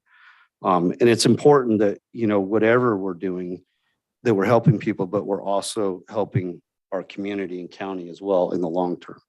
So not having any occupancy standards. I heard, and I'm the reason I'm speaking this because some people commented on not having, letting people live in there before the place is built. I think that's a bad idea. I don't think it cannot happen, but they address it in here under temporary occupancy. If the structures have been inspected and is far enough along in the build that allows people to move in safely, where there's not timbers hanging over their head and their kid's going to get crushed because they're not thinking after 6 beers one evening, that somebody dies. So, I think it's important that this stuff is kept in there and that, at bare minimum, temporary occupancy can be granted on, a case-by-case basis, depending on how far along the build is. In the state regulations and then in the other county ones that I looked at, they pretty much all allow temporary occupancy with approved sanitation facilities, and that, you don't have a condition that endangers life or health. I think that's good. That's consistent with what everybody else is doing. So my only question is about the farm labor housing. That was my next one, because this is not supposed to be for commercial. So why is that even in there? It says, except for farm labor housing. Yeah, but Does that mean that then it can? Yeah, you can't use these for farm labor housing anyway, right? No. Correct. I know that was our environmental health director requested that specifically be put in. I think it's just to add an extra layer of confirmation that we're not going to put our farm labor in substandard housing. But we can inquire with her as to her specific intent on that. So is she addressing then, I've got to assume that she is addressing cannabis farms then and having migrant workers come in? That those would qualify, yes, as farm labor housing, correct. Got you. Then yeah, we should probably keep it in there. Although you can't use these dwellings for employee housing. So it makes it That's irrelevant. No, I get it. That's one of the initial restrictions. You can't use it for employee housing. It's a redundancy for clarity, just like us putting verbiage for CAL FIRE to check certain things. It's just for clarity. It's protection, and I think it's good. So yeah, reading it that way, it does make sense. Right. Yeah. No, Okay. I like it. So then the question is with regards to the ability to occupy the home while building it. And so if I may, what Commissioner Fall communicated with regards to the state building code for Class K, that seems adequate for me. Sanitation, minimum standard of being safe and risk and without endangering life and health. And then the occupant of the uncompleted structure shall assume responsibility for the occupancy of the structure and any portion thereof. So they take responsibility. They do. For the home that they live in. Mhm. I think that's adequate. I think so too. Same here. So I think what we're saying, Margaret, is that looks good the way it is. Yep. Thank you. Okay, so 15, allowable zoning. So they have limited density rural dwellings are only allowed in the following zones. I think all of them include TPZ. I agree. I would also like to add the possibility of unclassified. It's already there. Number 8. Oh my goodness. Whoa, I overlooked that. Yep. You got an Great. A. And it's really important. Okay, I think we're good. Margaret, so we would like to add TPZ to the allowable zoning. Understood. Okay. Anything under technical code? Let's see. No. Okay, minimum parcel size we already covered, so that one's handled. Sound structural condition. Does anybody have any questions under what that is? That's good. Yeah, could I get, I'm not a builder, so could I get some clarity on what this means? Conditions that would render a structure unsound are the minor deflections or elasticity or structural members, ceiling heights, and size arrangements. It's not unsound. So you can have those things. As long as it's not unsound. Okay. The one thing, and I don't know, Margaret, if this is covered anywhere, does any of, and I didn't read it anywhere, but I could be missing it in the uniform building code that they're referencing, is fire life safety in this anywhere, i.e. smoke detectors?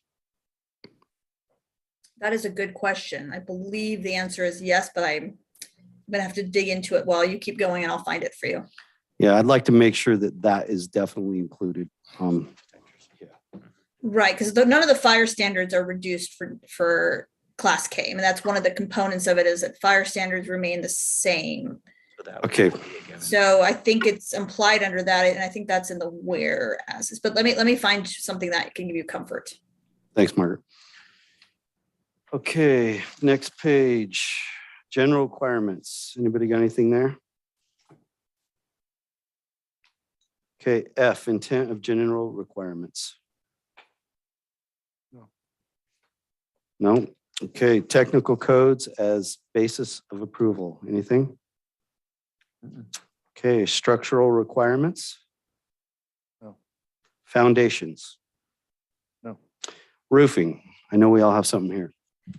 So I just want to say, so when I built my house, because of the snow load, I had the choice of either putting in a metal roof or a lot more structural analysis to justify a different roofing material that didn't shed snow as much. So I really think that this was put in here to address the trying to take away the need for that structural analysis due to snow load. I don't think it's due to fire.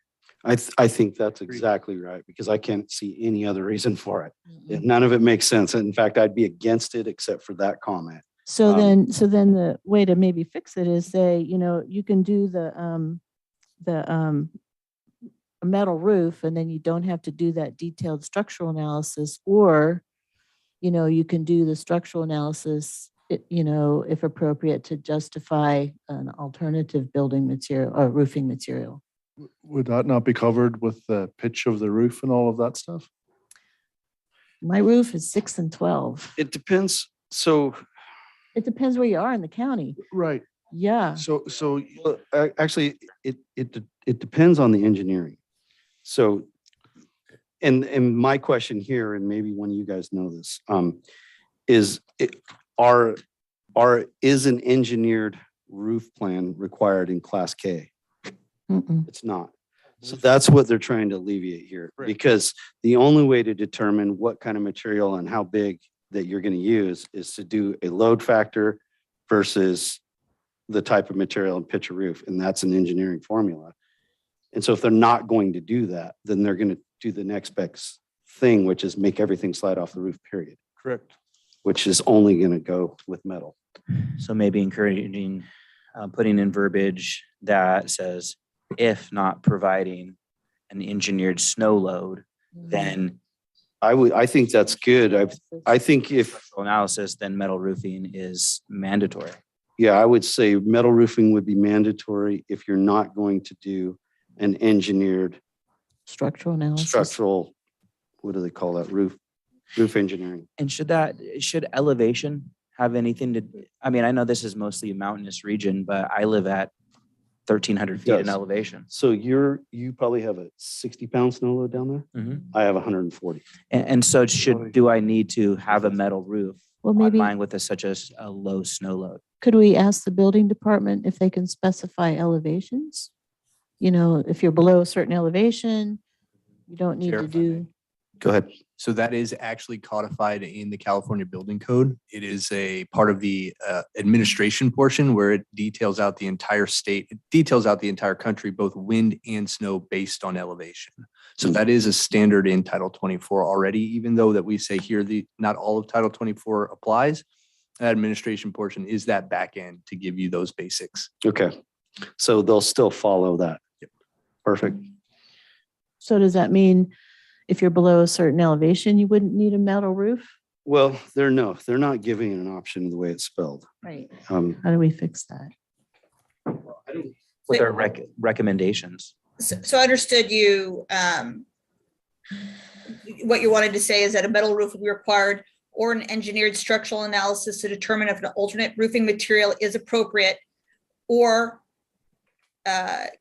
based on elevation, safe pursuant to code or something of that. I think you can remove the last part completely. Okay. Because if they base it on a structural analysis based on Title 24 Uniform Code, they're going to have that, because that's what it's based on, is elevation snow load. Perfect. Where you live. So metal roof or an engineered structural analysis to determine if an alternate roofing material is allowable.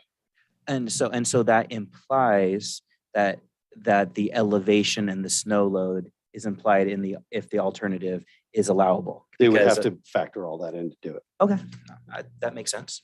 Okay, we good? Sounds good to me. Roofing's handled. Materials. Anything? And I really like the ability to use owner-produced lumber. Love it. Absolutely. Well overdue.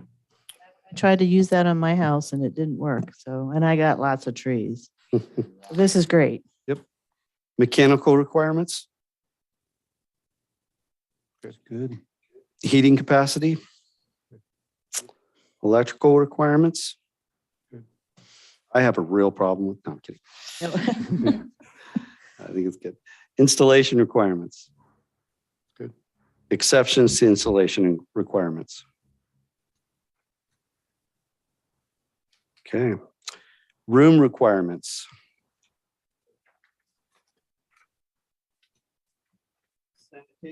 Sanitation requirements. So it shall not require to have a facility located within the dwelling? No. You can have an outhouse. You can have an outhouse. Okay. You could have, what do they call that? Composting toilets? Incinerator ones or. I think it's cool. Yep. Plumbing specifications. Good. Sanitation facilities. What is a water closet? Toilet. Toilet. Oh, okay. Thanks. So I noticed that Humboldt County has a definition of gray water and we don't. Would that be useful? Because I know a lot of people are confused about what actually is gray water versus black water. Anyway. I think would be very good verbiage to probably describe what gray water actually is and what it's not. So Thanks. hey, that's how I water my fruit trees. Mhm. So we could just use the Humboldt County definition potentially for gray water. We could. Yes, Thank you, Margaret. yep, that would I recommend. We all in agreement there? Yep. Okay. Water supply. Connection to water and sewer. Septic systems. Good. Existing structures. Existing structure. So this is where you allow those people in the pines to come into compliance if there's no minimum acreage size. So I actually honestly would strike the penalty period. Existing structures shall be eligible for permits under this chapter without penalty for a period of 3 years after the adoption of this ordinance.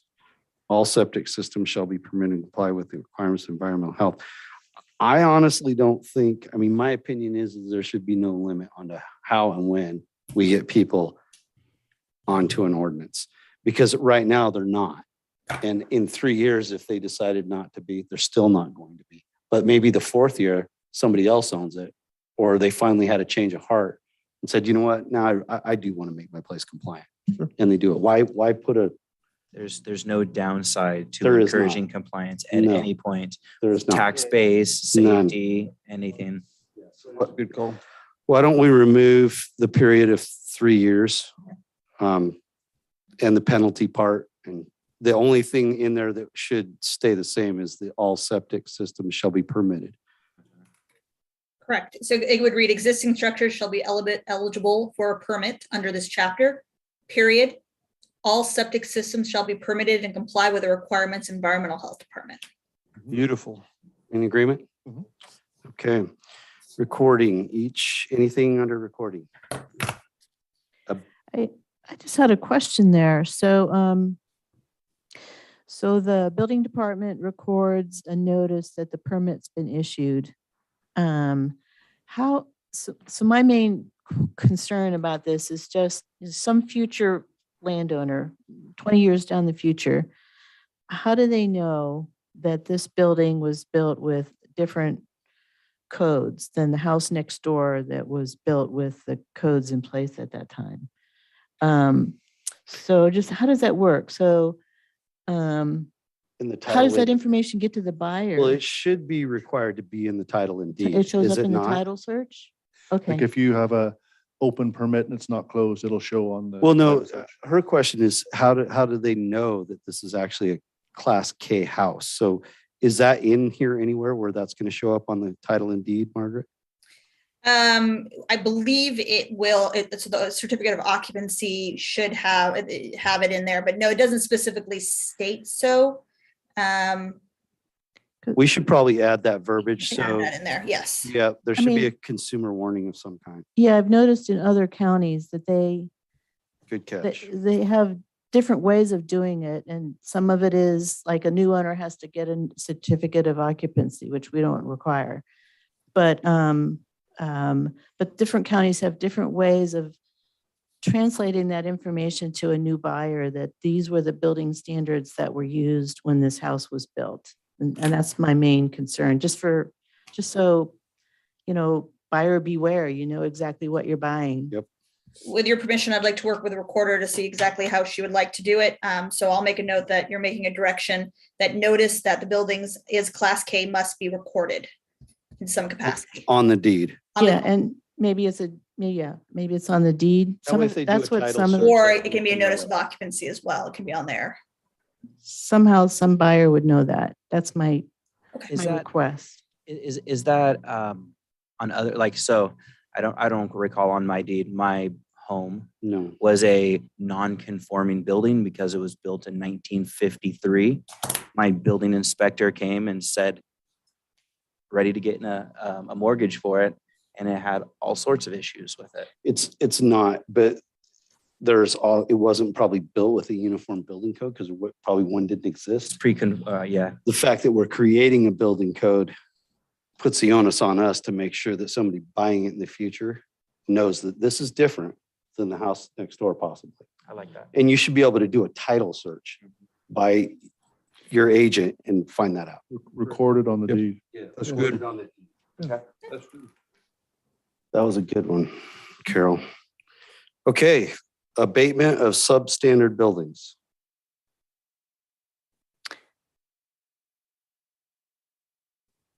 Okay, fees.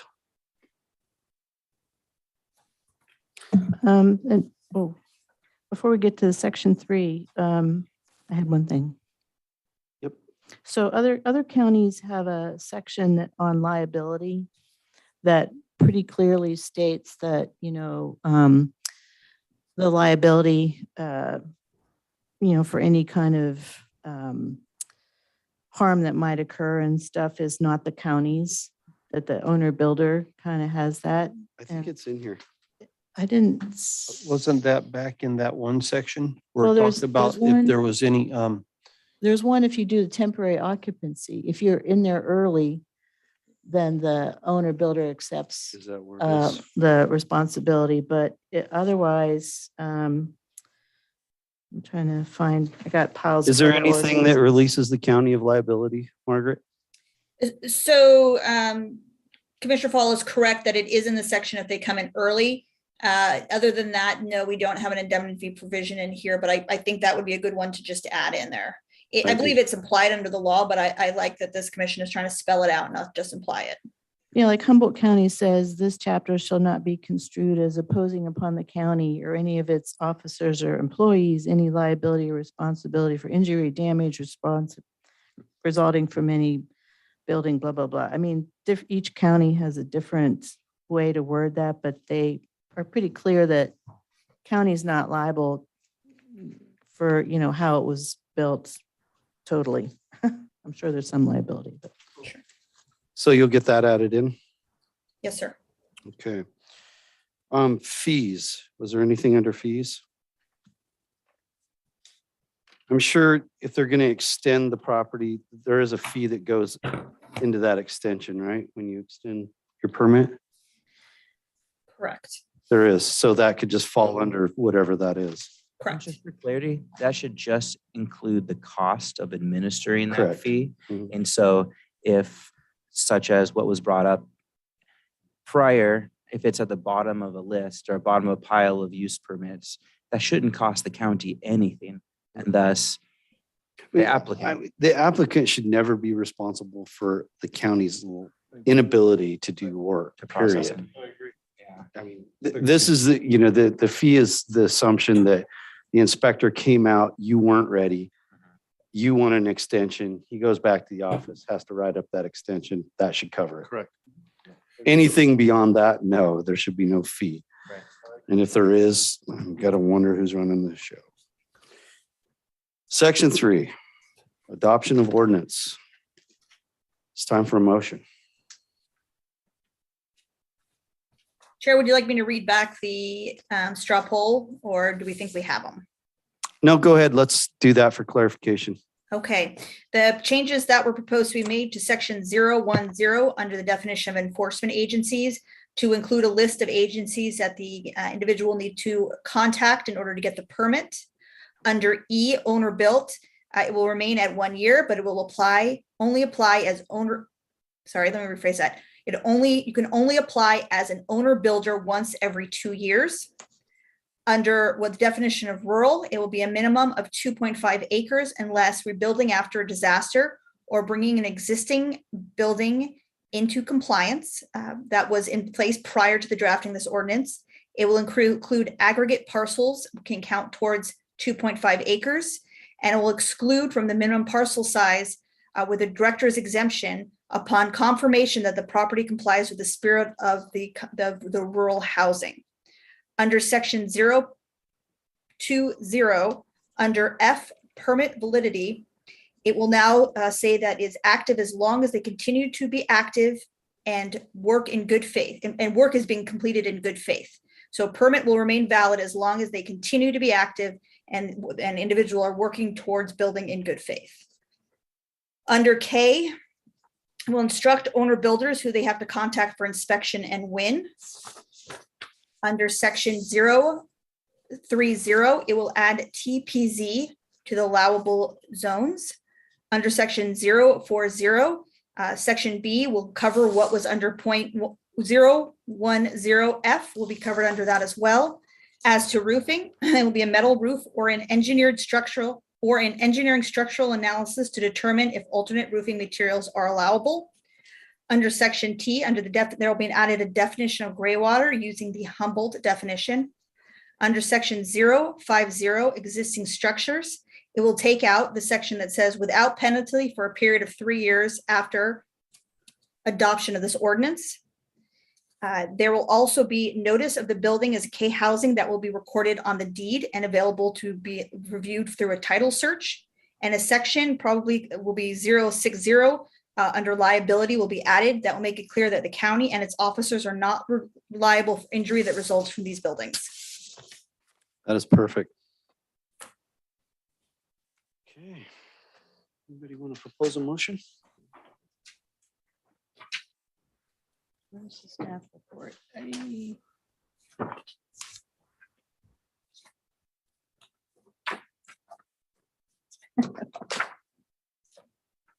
I'll give it a Stab whirl. at it? Go ahead, Commissioner McIntosh. So I motion that we forward the Board of Supervisors the recommendations set forth in this plan commission with the changes that were specified by Margaret Long. I'll second that. Favor? I think we need to do a roll call on this. Please. Commissioner Fall, how do you vote? Aye. Commissioner McIntosh, how do you vote? Aye. Commissioner Heaton, how do you vote? Aye. Commissioner Barrett, how do you vote? Aye. Chair Sharp, how do you vote? Aye. Thank you, unanimous. Good work, guys. Good work, Margaret. Thank you all for that. That was good. Good stuff. Beautiful. Good for our county. Yep. Okay, Planning Commissioner reports. Any of you commissioners have anything to report? I do. So I just want to let you know, after the last meeting on opt-out ordinances, a complaint was filed against me alleging conflict of interest with the Fair Political Practices Commission. I have responded. You're required to respond within 14 days.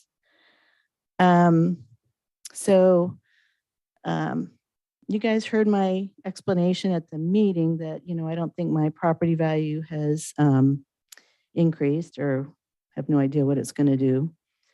I did send a more detailed response to the FPPC. I just wanted to point out a couple of those things that I was trying to explain to them. any increase in your property has to be reasonably foreseeable. It can't be just speculative or theoretical or hypothetical. So if there's no, reasonably foreseeable financial reward, then there's no conflict of interest. That's one point. The second is there is a real estate materiality standard that looks at essentially issues where someone's zoning of their parcel changes as a result of some, decision that they're making. And so that could be clearly a conflict of interest. But in this case, my parcel zoning, our R10, stayed exactly the same. There wasn't a proposal in the ordinance to delete the opt-out area that I live in, so that wouldn't change anything. And since there's no change to the zoning, there's no financial interest question there. And the last one is really the most important one, which is that there's an exception when, so a public official doesn't have to disqualify themselves if the effect on the official is indistinguishable from the effect on the public. So in this case, there are thousands of other landowners in the same boat as me. They live in an opt-out area, and so creating a overlay zone, affects everybody that has that same kind of situation. So I'm indistinguishable from the general public. So I just wanted to clarify that. I just wanted to explain, why I didn't recuse myself, why that was not required, and how I'm responding to that complaint. And more importantly, I just wanted to let you know something I really learned, which is, you're kind of on your own to respond. Unfortunately, the county council can't provide assistance. So, you need to do your own homework in terms of contacting an attorney or, other advisors, whatever, to figure out how to respond to that kind of thing. So anyway, that's my Thanks report. for that report, Carol. That was good. I as well received the same complaint, and I responded in kind. So that's pretty much all I've got on that. I also have a report, and the lady here earlier brought it up, and that was that, what was it? Reservoir Road 20-40. That was, the information that she did bring up, and I don't know if I think you guys were all in that email. Were you not? No. I will forward you guys that email. It was actually to my personal email that Lisa had forwarded to me. But I'll forward you guys that for your information. I think we probably would have ruled differently with that information. And one of the reasons is the fire, it's all about fire safety. And that whole subdivision was developed on a lot of expectations from the county and developers as that went, to make sure that there was proper egress and ingress into that subdivision. And those requirements, according to the documents that she brought forth, have never been met. And at every juncture, they've either been forgotten, lost, or just pushed aside and not brought forward. Much like this time, this was information that was pertinent. It was on the table, and it never made it to us. And I don't know if that was intentional or if it was an oversight on county or lack of staff or whatever, but it was critical to the decision. And, unlike most subdivisions in Weaverville, this one has a very unique fire characteristic, which it has burned before. In 2001, it burned. I actually was fighting the fire right up at the hospital when it jumped over the hospital, landed on the street above the hospital, burned around the back of a house there that I was literally holding the fire hose with the water tender. And we pushed the fire around the back of this guy's house, only for it to go right down into the Kelso subdivision and burn 12 homes. And all those people had to get out at that time. And, when you're making these decisions, you don't really think about that unless somebody brings it up. And she did, and she was spot on. So without having, the intent was that Reservoir Road would eventually connect back to Highway 3. And as they built and developed, that was supposed to happen according to the documents in the county's development pages, which I'll give you. She says she has. Andy Pence is supposed to be looking into it with both CAL FIRE and Weaverville Volunteer.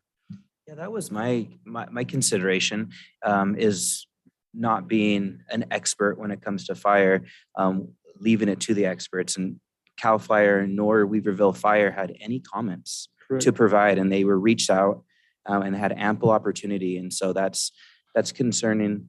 I mean, I'm not sure why they would, if it was such a concern, why they would have absolutely no comment. Because I mean, I know the fire chief of Weaverville Fire, and he's very competent and very thorough. And then I also have the concern, if this has been an ongoing problem and the ball's been dropped, why is it now this developer's issue to fix all the problems that haven't been addressed before? Yeah, and I don't know that it is. No, I just think the fact that nobody's bringing it up right is probably the bigger issue.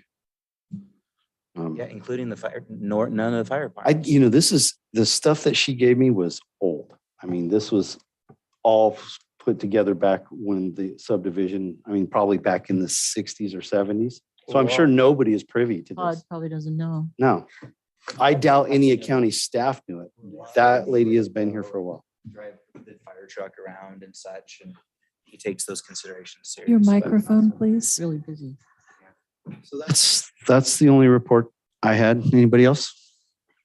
Is this is it during the planning commissioner's report where I could ask questions of staff, or is that during the planning director's report? No, now would be the time. Yeah, there was just two questions, and granted, recognizing that staff is underfunded or understaffed. Staff is understaffed. I would really like to echo what some of our constituents have been asking for, is the pending application list. It would be really nice to see how many there are before us, how long they've been there, and so that there are just, I guess, to not just for us, but also for the public to see if their application is still on the books. And, it goes to the public, and then they're like, whoa, wait a minute, why isn't mine? You do know, though, that by doing that, you're just adding another job for people that don't work there to do. And so I'm just like, we talked about this. We asked for this, in prior, and I just want to echo the sentiment that is something that needs to, I'm not going to say I'm not directing staff. Okay. I'm just, communicating that to my fellow commissioners as well as staff, that is something that the public needs.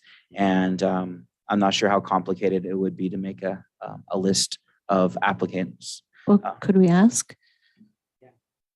Is that really time consuming or fairly straightforward? To know that. Sean Connell, Cannabis Director, if I may, through the chair. That is something we're actually putting together in my office, since I am now the senior signature authority for the planning department. And it's really hard to keep track of both my full-time position as well the ancillary oversight that's happening in my department. So it is something that I have requested from staff, and I'm working with our consultants to get. Wonderful. So that should be available. I can't give you a timeline on it, but I know that it's actively being pursued. And I think that we have qualified staff in our office to make sure that it gets done in a timely manner. Thank you so much for working towards that from the commission as well as the public. Definitely. And then also just to be that squeaky wheel with the subdivision review committee. That was something that was directed. We directed staff to, I think the terminology is reenact that. So I think what we agreed on was that staff would work on actually doing a different model of that, which is a non-formal meeting with interagencies, come up with a plan, come up with a model that brings you folks all together in one room at some point in time when it comes to development, to get the answers and the boxes checked quickly and inadequately before this goes into planning. And by doing that, you eliminate the need for public comment, public meetings, and a lot of time. and they can probably hit all the high points at that level. Streamlining the process, but still utilizing Having a that process. committee to expedite projects by having an opportunity to bring all the agencies together. Which shouldn't happen. And honestly, my experience, and I've done quite a bit of building here, personal and non, but my experience is the email back and forth between a county engineer and your engineer. And it literally, you know, we came up with a terminology for it because it got so prevalent and bad. It was called dribble engineering. And literally, you ask one question and wait a week and get one response. And then I'll ask another question, wait another week and get a response. Instead of just having my list of questions, sending it to the engineer, answer 1, 2, 3, and 4, send it back to me the next week, we're done, we put it to bed. That doesn't seem to happen here. And, you know, if I can give you any advice at all, that would be it. Don't. I mean, get your people together, get the questions answered, put them all at once. That's why people hire engineers to do your job. You just got to make sure that they did theirs, you know. And I was delayed a year on a project for that literal back and forth. And literally by the time the 8 months had gone by, not one thing on my plan changed, not one. You know, and so it is, and I don't know what creates that chaos, but that is certainly, you know, I suspect that the burnout at your level and inner staff comes from a lot of bad practices. You know, we're scratching our own back instead of just trucking along. If I may add, you know, out of all due respect for the overburden responsibility on the lack of staff that we have, I appreciate what, you know, you all do with the capabilities that you have. And I bring this up because this is something that engineers and surveyors have brought forth to me, that there are engineers that don't work in Trinity County anymore because of this. And so if there's any way that we can expedite and that hopefully this committee can help expedite these projects and possibly take a responsibility off of your plates. And I think that's the spirit of what that is. I'm hoping that we can see that. So thank you. Yeah, if I may, through the chair, I will definitely work with staff to try and figure out the best approach to get this done. I am in limited capacity when it is an oversight of planning, so it does really require my 2 planning staff that you see right there. That is our planning department currently. That right there is our planning department. So we're hearing exactly what you're saying, and we're definitely looking at these things. But there are some restraints that we cannot quite move around just yet. And that would be personnel. People. And that's why I'm not directing you to do something, you know, I'm just like echoing what my constituents are communicating and just like keeping it in your purview, that's something that needs to be, you know, brought forth. Yeah. So thank you. I was wondering, what is the outlook, you might say, of getting a few more personnel in the department? Is there any sort of outlook that we have, or is it? I can't speak to the full planning department, but I know that we are actively recruiting in this county. I think across the board. I think that there are a few issues, right, that we've addressed here today, both in this commission. I think that it's pretty common knowledge that it is not exactly the easiest place to live is Trinity County if you're not from Trinity County. Correct. Finding a house or even a temporary place to stay. I still drive 2 hours east to go stay so that I can wake up tomorrow morning and drive right back to this county. So, you know, there are a few hamstrings. I think that what we've done tonight will help some of that be alleviated, but you know, it is hard to try and to attract people to Trinity County when they're forced to stay in Reading. There are some other things. There's financial reasons. There's a lot of things that kind of are playing against us, I would say. But I can say that we are actively recruiting. If you know somebody who might be qualified, who might be interested in living in a very rural county with beautiful mountains and an amazing river, please give them my phone number and have them call me, because I will send them straight to HR and we'll figure out what we do to pull them in. But as it stands right now, the only thing we can do is advertise. I've contacted my old counties that I used to operate in and asked if they would post our open job recruitments in their cafeteria or common places. both Lake and Mendocino County said that they have no problem doing that. They can't guarantee anybody will return my phone calls, but they will definitely advertise for us. So we are trying to, let me not say we, I am adamant about attacking this situation because I can't do my job without staff. Correct. And I know that the CAO's office and Human Resources office is actively working to get us a director. And that would probably be the biggest thing that we could get is a senior level director to work both with you as your secretary and to work with staff to make sure that the staff that we do have is trained adequately in their job scopes and particularly CEQA analysis, because that is what is desperately needed in this county. It is currently in the hands of consultants. And so once we get to that point, I think that some of these issues will be alleviated, but it is hard to recruit here. And that's something that we all, I think every one of us has a responsibility to try and help. Can you tell me, and I guess we're kind of into planning. Well, no, we're not. So can you tell me what part is it SHN plays? What are they doing for us as a consultant? Right now, they're doing all of the heavy lifting. So they're doing a majority of the reviews. They're doing a majority of working with our planning staff, which is Skylar and Debbie, to both help education-wise infill what was lacking here to ensure that, Skylar is your lead associate planner and that she is adequately aware of what she needs to be doing. I think we communicate at least 2 to 3 times a day on questions of process. So SHN is doing your heavy lifting. They're doing your initial reviews. They're writing your staff documents. So they're doing your CEQA reports. All of that heavy lifting that would take Skylar 7 years to get through, considering the backlog she's under, is adequately being attacked by SHN right now. So that being said, has there been anything, and I'm assuming not, so I'm just going to throw this out there, has SHN, and maybe we should be instructing them to set up some meetings with the players that have to get things through planning? Because honestly, I've gotten feedback from people that have dealt directly with our staff, not necessarily you, and SHN, and literally have just got spun in a circle. They got pushed to SHN, then SHN pushed them back to staff. And it to me, it would seem like, and I know they do this in Humboldt, they farm out everything. So it seemed like if we're farming that out and we're paying them, why don't we get them in that review committee going of some sort so that the ball's not being bounced back and forth in between you guys because somebody can't answer a question, and that's what is preventing a project from moving forward. And it probably is an interagency issue that isn't being discussed with the right person, I would guess. And I'm not going to speak exactly to who it is, but that was their experience. The other comment I had in regards to this was from our actual local engineering firm, who set up shop here, which we needed.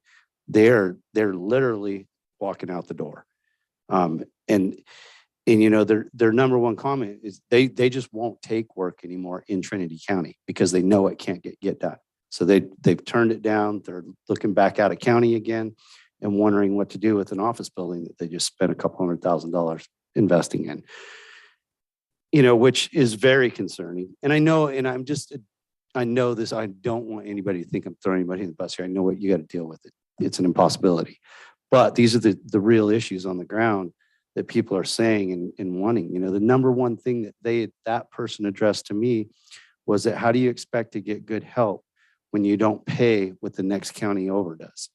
And why are we not seeing this as a serious financial issue for our county?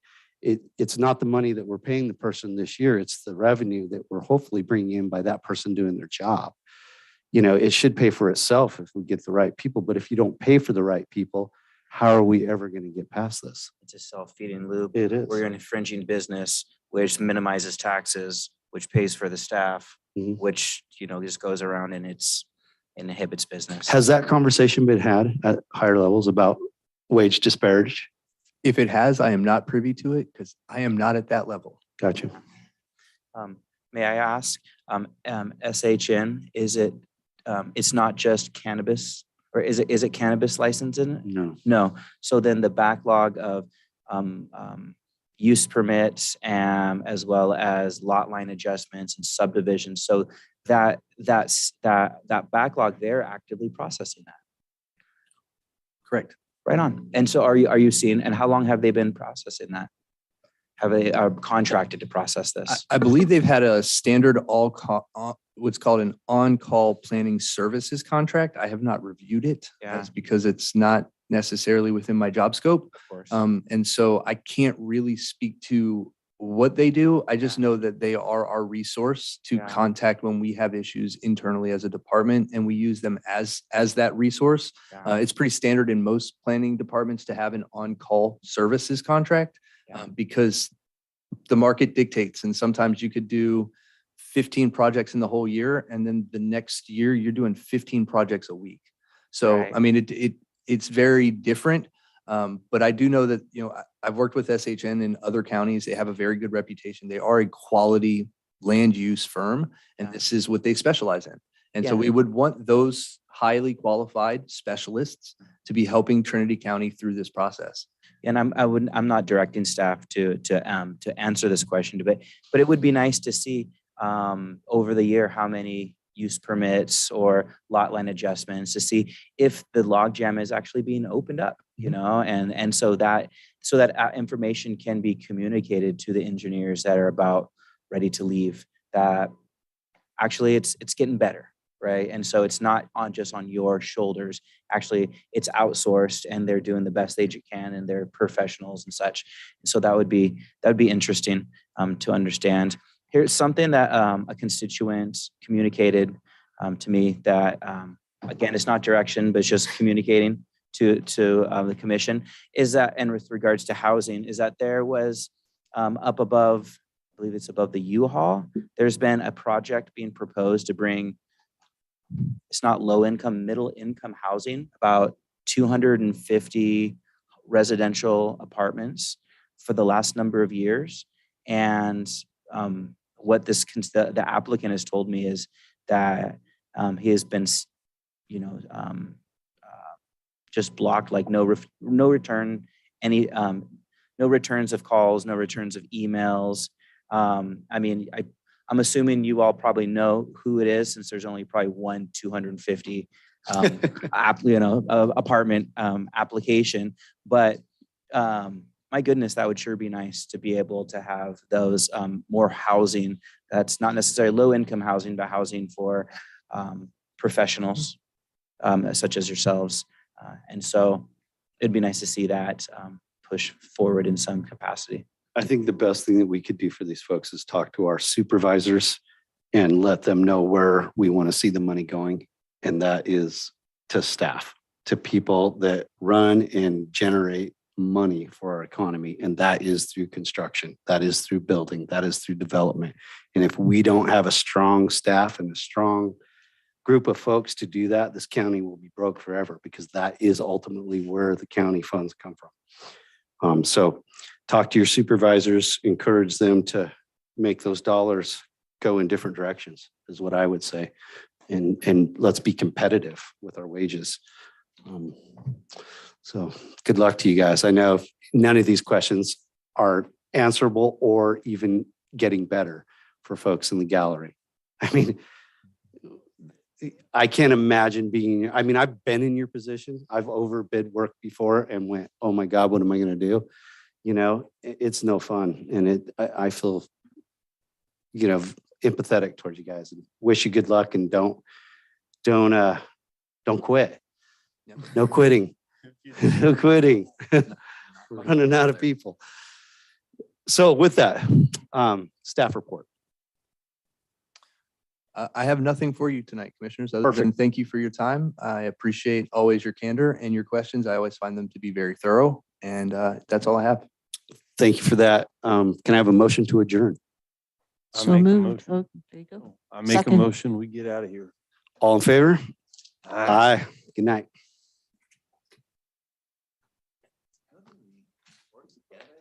It was good. It's all building codes. Right? It's pretty standard. It's a box.